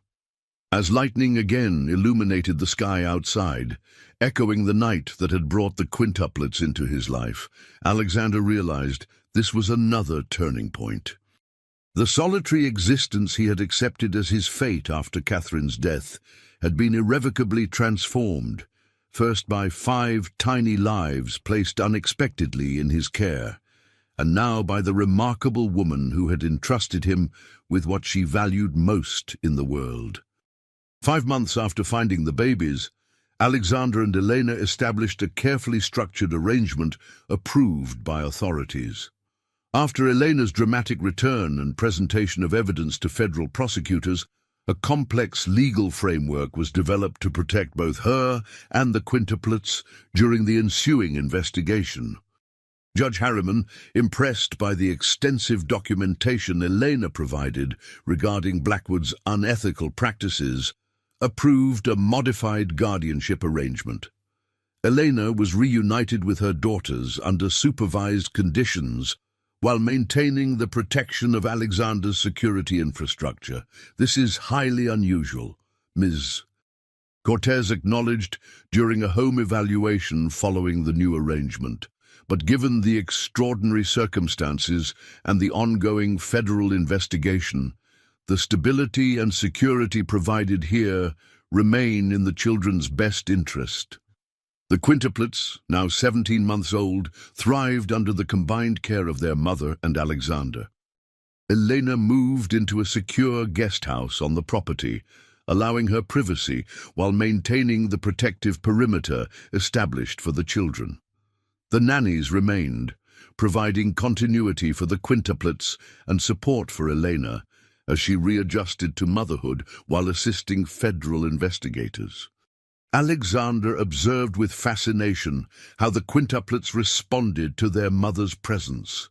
Their language development accelerated almost immediately, as if Eleanor's return had unlocked something in their communication abilities. They now used simple two-word combinations and demonstrated remarkable comprehension of complex instructions. They're developmentally advanced in language and pattern recognition, noted Dr. Sanders during her weekly assessment, but still within standard ranges for their age group, just on the higher end of the spectrum. Elena reviewed Blackwood's research thoroughly with Dr. Khatri, Alexander's chief scientist. The enhancements were primarily theoretical, Dr. Khatri explained after analyzing the complete data. Blackwood expected dramatic cognitive acceleration that simply didn't materialize as projected. The modifications appear to have enhanced some neural pathways related to language processing and pattern recognition, but nothing beyond what might occur naturally in particularly gifted children. That's why they became less valuable as research subjects, Elena added, relief evident in her voice. Blackwood expected superchildren with measurable cognitive advantages from infancy.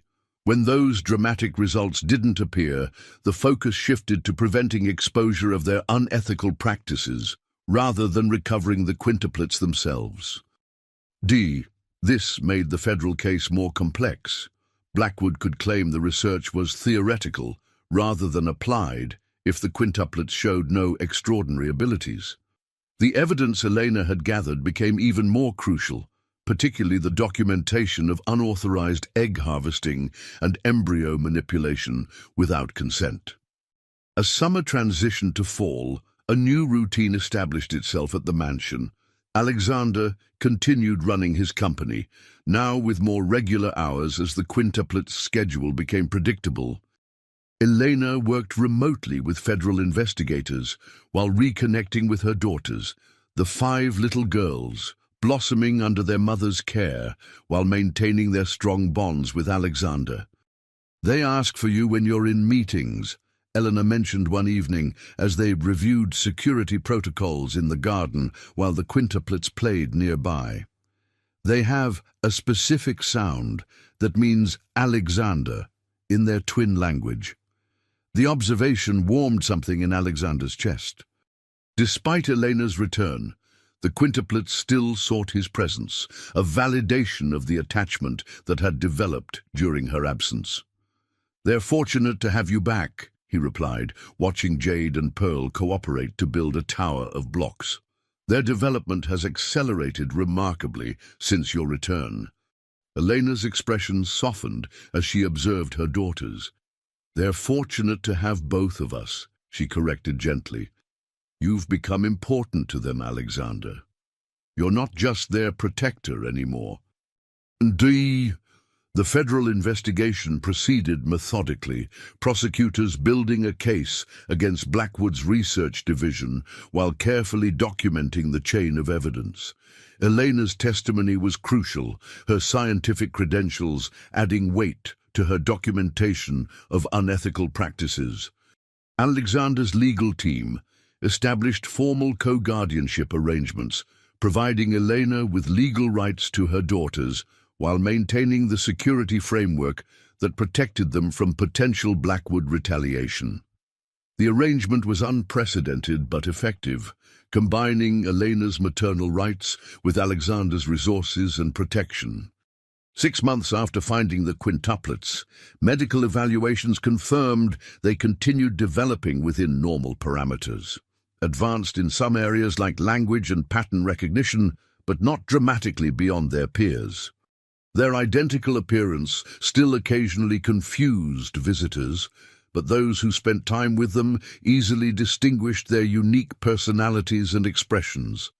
The genetic modifications were far less effective than Blackwood projected, Eleanor explained after reviewing their latest developmental assessments. They're healthy, normal children with perhaps some slight advantages in specific cognitive areas. This normalcy made them less valuable to Blackwood as research subjects, but the company still wanted to prevent exposure of their unethical practices. The surveillance continued, though less aggressively, as federal scrutiny intensified around Blackwood's operations. Alexander found himself adjusting to this new dynamic, no longer the quintuplets' primary caregiver, but still an essential part of their lives.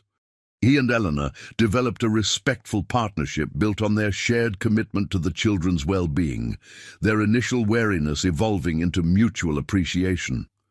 In quiet moments, Alexander sometimes wondered about the future.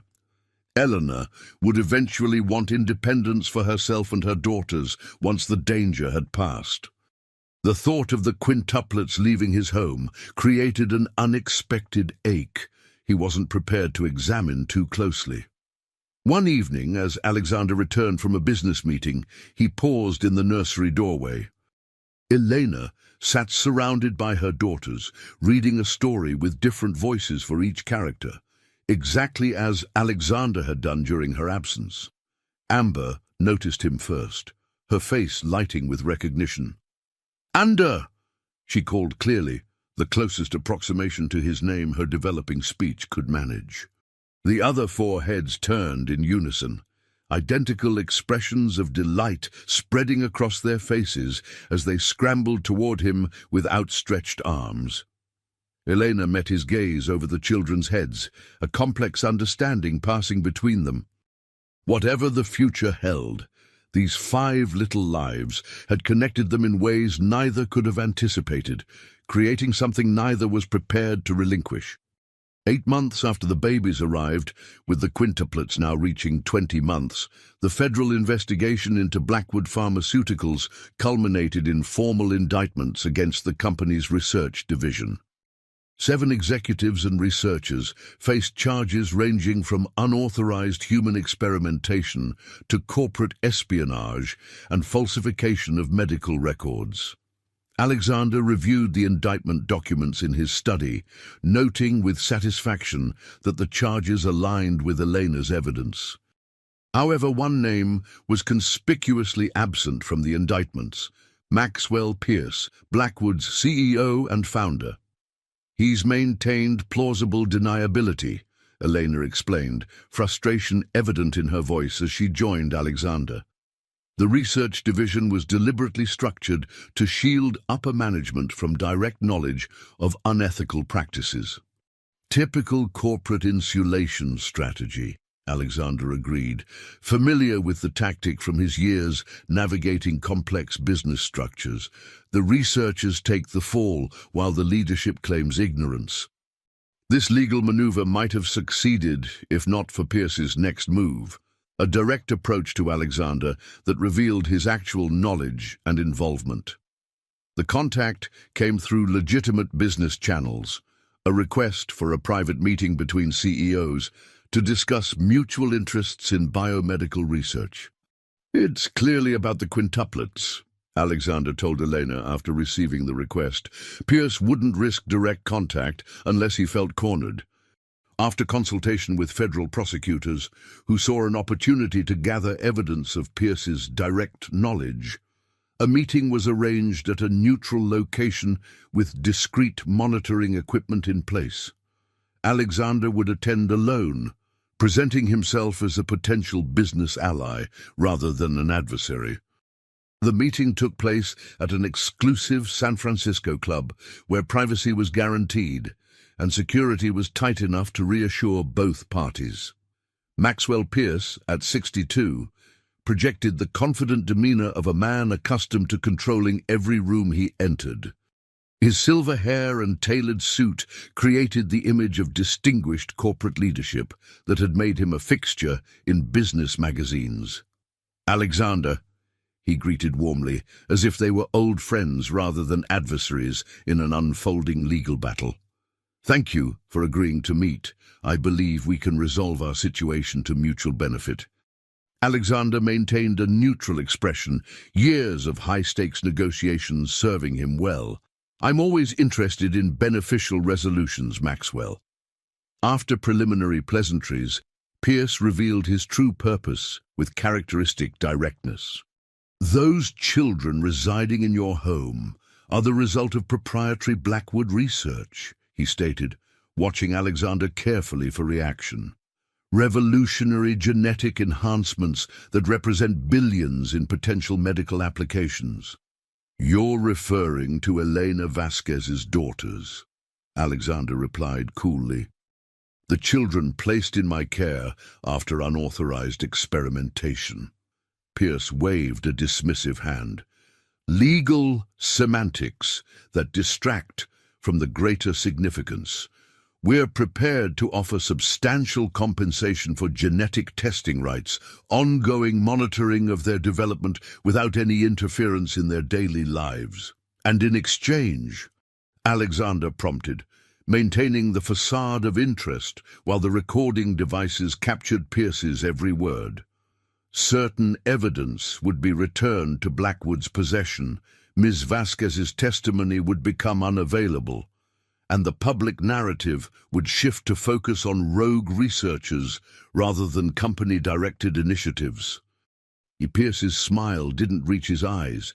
Everyone benefits: financial security for the children, resolution of legal complications, and scientific progress preserved. Alexander allowed a thoughtful expression to cross his features. An interesting proposition. What figure did you have in mind for this arrangement?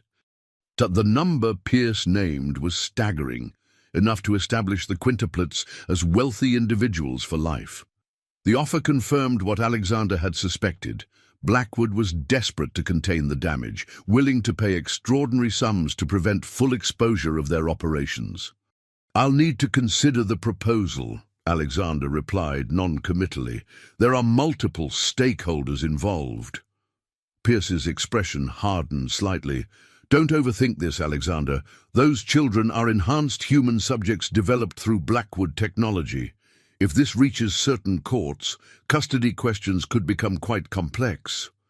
The thinly veiled threat was exactly what the federal prosecutors had hoped to capture: direct knowledge of the unauthorized experiments and an attempt to leverage that knowledge for corporate benefit. After the meeting, Alexander met with his legal team and federal prosecutors to review the recording and develop a counter-strategy. Rather than proceeding directly to additional charges, they crafted a comprehensive settlement approach designed to protect the quintuplets while extracting maximum concessions from Blackwood. "We leverage Pierce's recorded threats and explicit knowledge of the unauthorized experimentation," Jonathan explained during the strategy session. "In exchange for reduced personal charges, Blackwood surrenders all research related to the quintuplets, establishes a substantial trust fund for their future, and signs comprehensive non-disclosure and non-contact agreements." "And if they refuse?" Elena asked, the protective intensity Alexander had come to recognize flaring in her expression. "Then we proceed with additional charges against Pierce personally," the federal prosecutor replied. "The recording provides clear evidence of knowledge and participation that the corporate structure was designed to obscure. He'd face significant prison time." Alexander's team arranged a formal response meeting with Blackwood's representatives. In the opulent conference room of Jonathan's law firm, Alexander and his attorneys faced Pierce and his legal team across a polished mahogany table. "You'll face criminal charges and complete financial ruin if this reaches trial," Jonathan informed Pierce, presenting evidence that even Blackwood's carefully structured deniability couldn't withstand. "Or we can structure a settlement that allows your company to survive while providing appropriate restitution." The negotiations lasted weeks, proceeding under federal supervision, with both Alexander and Elena refusing any terms that wouldn't guarantee the children's complete freedom from Blackwood's influence. Finally, a comprehensive agreement was reached, one that provided security for the quintuplets while ensuring Blackwood could never again pursue similar research. During this intense period, the quintuplets continued their developmental progress, oblivious to the legal battles surrounding their existence. Their vocabulary expanded rapidly, now including complete sentences and increasingly complex concepts. They played elaborate games together, demonstrating the twin language common among multiples, but with sophisticated variations that hinted at their enhanced language processing. "And come play," Lily commanded one evening, tugging Alexander's hand toward the complex block structure her sisters were building. "We make castle for dragons." These moments of normal childhood, amid the extraordinary circumstances, grounded both Alexander and Elena, reminding them why the legal battles were necessary. The quintuplets deserved the chance to develop as individuals, free from their origin as experimental subjects. As the settlement was finalized, providing a trust fund for the quintuplets' future and legal protections against any further Blackwood interference, Alexander found himself contemplating the longer-term future. The immediate threat was resolving, but his attachment to the 5 little girls who had transformed his life remained as strong as ever. "What happens next?" he asked Elena quietly one evening after the quintuplets were asleep. Her thoughtful expression suggested she'd been considering the same question. "We've been focused on protection and legal battles for so long," she replied. "Now we need to determine what normal looks like for this very unusual family." The word family lingered between them, carrying implications neither was quite ready to articulate, but both had begun to consider. 1 year after finding the babies in his garage, Alexander hosted a private celebration for their 2nd birthday. The mansion's garden was transformed with colorful decorations, a small petting zoo, and 5 identical birthday cakes, each decorated to reflect the distinct personality of its recipient. The legal battles had resulted in a comprehensive settlement. Blackwood restructured under federal monitoring, the executives responsible faced criminal charges, and a substantial trust was established for the quintuplets' future. Maxwell Pierce had resigned as CEO, accepting a plea agreement that included significant financial penalties while avoiding prison time, a compromise that frustrated Eleanor but provided finality to the ordeal. "I wanted him to face full consequences," she admitted to Alexander as they watched the quintuplets delight in petting gentle farm animals brought for the occasion. "But the settlement guarantees the girls' security and prevents Blackwood from pursuing similar research." The quintuplets, now officially named Lily, Violet, Rose, Iris, and Daisy at Elena's request, were developing into energetic toddlers with increasingly distinct personalities despite their identical appearance. Lily had emerged as the natural leader, organizing her sisters in elaborate games and speaking in the most complete sentences. Violet was the artist, already showing remarkable precision in her colorful drawings. Rose was the peacemaker, instinctively mediating when conflicts arose. Iris was the explorer, constantly testing boundaries and physical capabilities. And Daisy remained the observer, watching everything with thoughtful intensity before participating. They would have been extraordinary regardless of Blackwood's interference, Elena told Alexander as they watched the girls playing. Their individual personalities emerged despite identical genetics and experimental tampering. The past year had transformed not only the quintuplets, but also the adults responsible for them. Elena had healed from the trauma of her experience at Blackwood, gradually reclaiming her scientific confidence. She had accepted a position directing a research ethics division within Alexander's company, using her experience to prevent similar exploitation within the biomedical industry.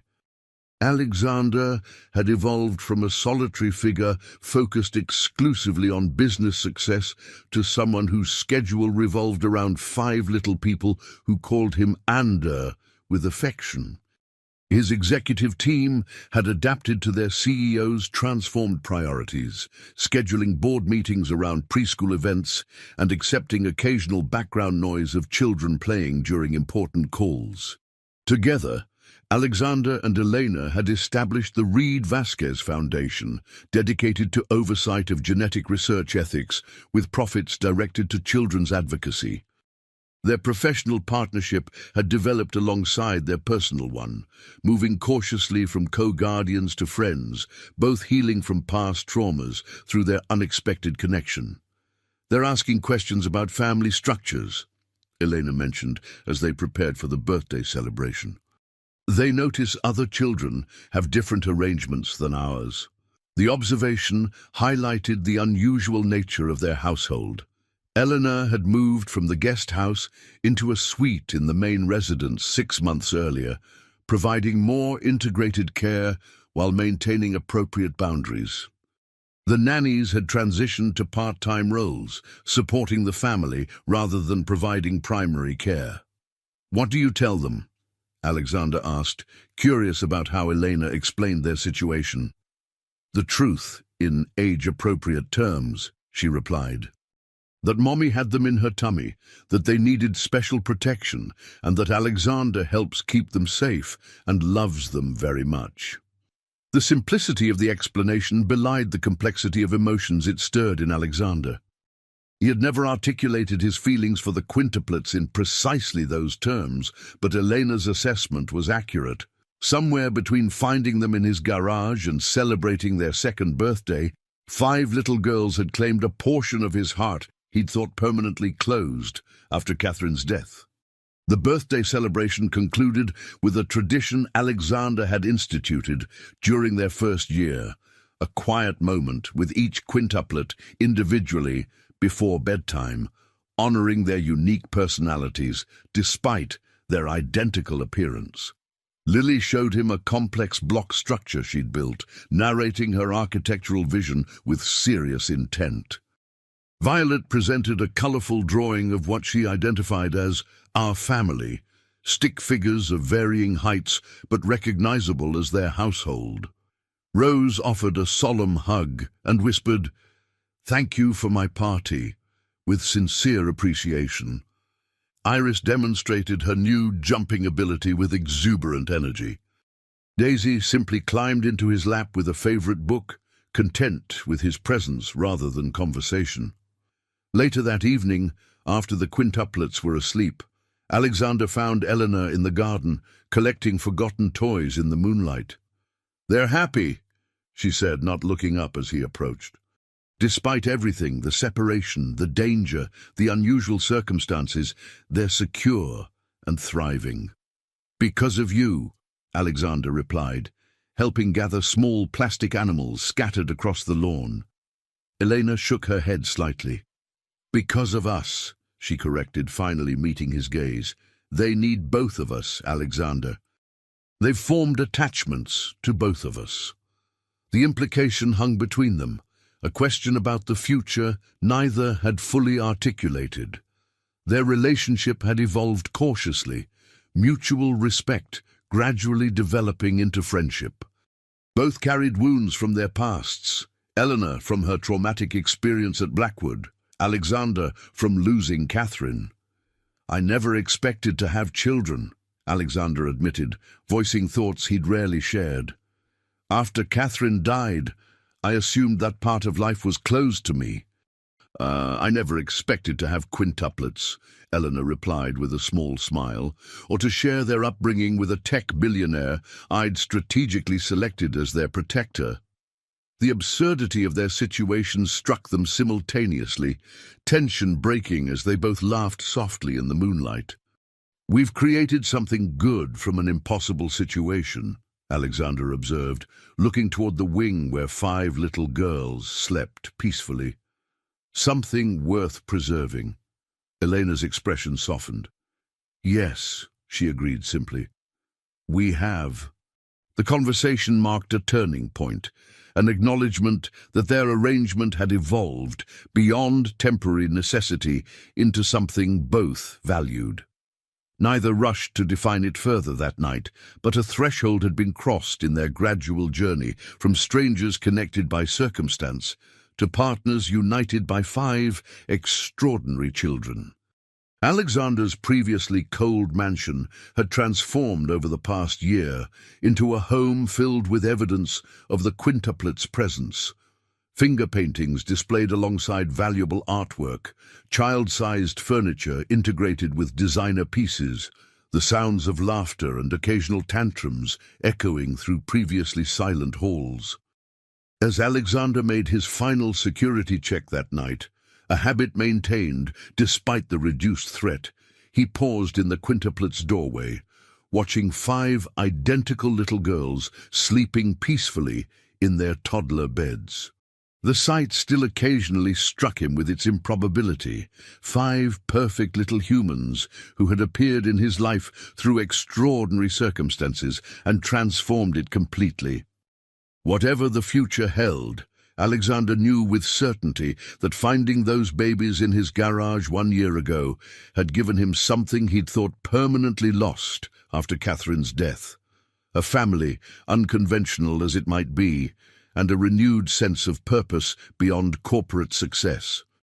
3 years after the stormy night that changed everything, Alexander stood in the garden, watching the quintuplets, now 4 years old, playing an elaborate game of their own invention.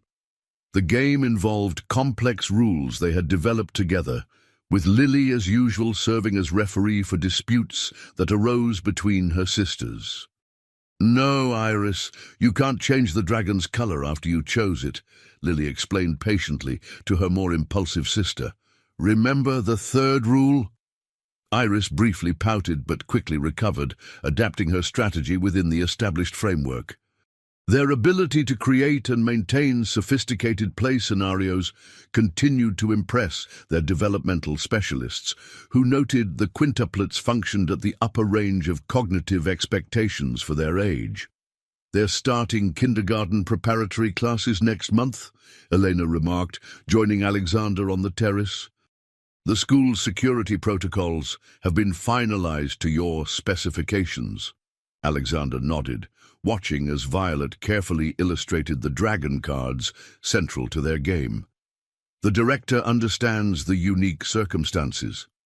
"As much as necessary," Elena confirmed. They know the girls require additional security due to their connection to a sensitive corporate case, without specific details about their origin. The previous year had brought significant changes to their unusual family structure. The legal adoption had been finalized, making Alexander the quintuplets' legal father, while Elena retained her maternal rights. The arrangement recognized the reality that had developed.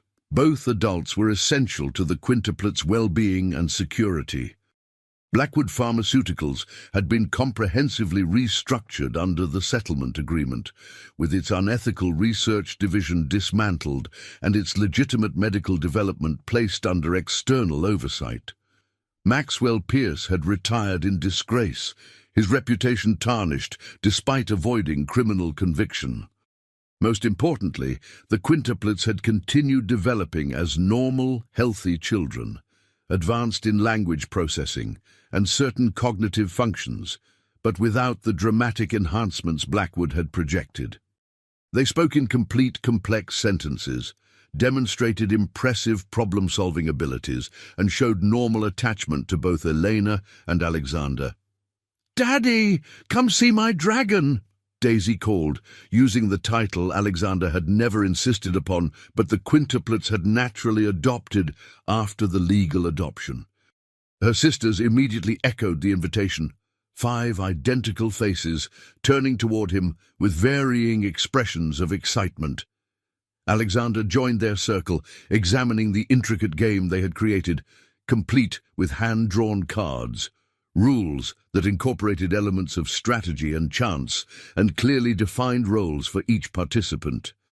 Their cognitive development remained remarkable, but within normal parameters for particularly gifted children, exactly as Elena had predicted. "Very impressive," he commented, genuinely amazed by their creativity. "Who invented this game?" "We all did together," Rose explained earnestly. "Lily made the rules, Violet drew the cards, I decided how to win, Iris made up the dragon powers, and Daisy named all the dragons." Their collaborative approach highlighted how they functioned as both individuals and a unit, maintaining their unique personalities while leveraging their identical genetics and shared experiences to create something none could have developed alone. Later that evening, as the family shared dinner in the kitchen, a habit Alexander had initially found strange but now cherished, Elena brought up the subject they'd been cautiously circling for months. The girls asked again about why we have different last names, but live in the same house, she mentioned, passing Alexander the salad. They're becoming more aware of conventional family structures through their playgroups. Alexander nodded thoughtfully. Their relationship had evolved gradually over 3 years, from cautious co-guardians to partners in both parenting and professional endeavors. Elena now directed the Reed Vasquez Foundation in addition to her research ethics division, her scientific brilliance and personal experience making her uniquely qualified for both roles. Their personal relationship had developed with similar care, friendship deepening into romantic attachment only after the quintuplets' security was assured, and both had begun healing from their respective traumas. They had maintained separate living spaces within the mansion, even as they functioned increasingly as a unified family unit. "What did you tell them?" Alexander asked, genuinely curious about Elena's response. "That grown-ups sometimes take time to decide about certain things," she replied with a small smile, "and that families come in many different forms." After the quintuplets were settled for the night, a process that now included individual reading time, a complex bedtime routine with specific stuffed animals in precise arrangements, and goodnight kisses from both adults, Alexander and Elena returned to the garden terrace that had become their regular evening retreat. "They're becoming more aware of social structures and expectations," Elena noted, continuing their earlier conversation. "Their questions will become more specific as they interact with more children their age."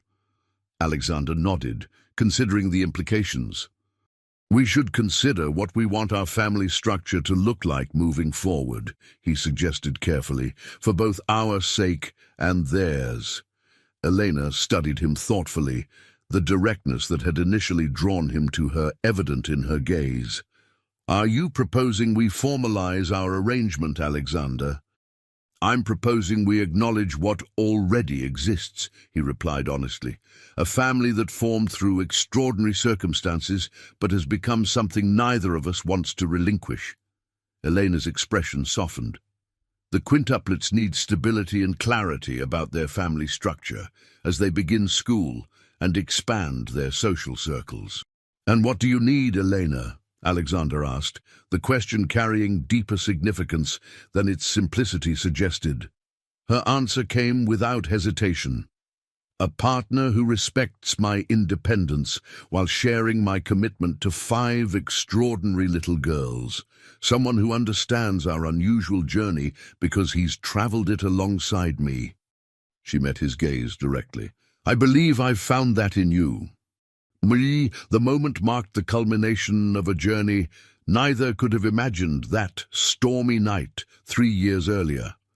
Alexander Reed, once defined by solitary success, and Elena Vasquez, once forced into isolation to protect her daughters, finding unexpected connection through 5 remarkable children who needed them both. 2 months later, a simple ceremony in the garden where the quintuplets played daily formalized what had already developed. A family united not by conventional beginnings, but by choice, commitment, and 5 identical little girls who served as flower bearers, ring bearers, and enthusiastic participants in the celebration.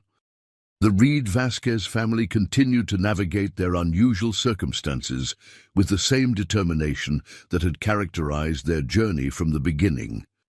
The quintuplets attended a carefully selected private school with enhanced security but normal educational approaches, showing intelligence but not the supernatural abilities Blackwood had envisioned. Alexander's business associates adjusted to his transformed priorities, accepting that board meetings might occasionally be interrupted by a child's important question or artwork presentation. Elena's scientific contributions to ethical research oversight earned recognition within the biomedical community, creating protocols to prevent similar exploitation of vulnerable subjects. On quiet evenings, Alexander often reflected on how 5 abandoned babies had filled the emptiness in his life, transforming his monument to success into a true home filled with laughter, challenges, and profound connection. "I was supposed to be their temporary protector," he told Elena, as they watched their daughters chase fireflies in the twilight, their identical forms creating a magical dance of movement across the lawn. "But they saved me instead."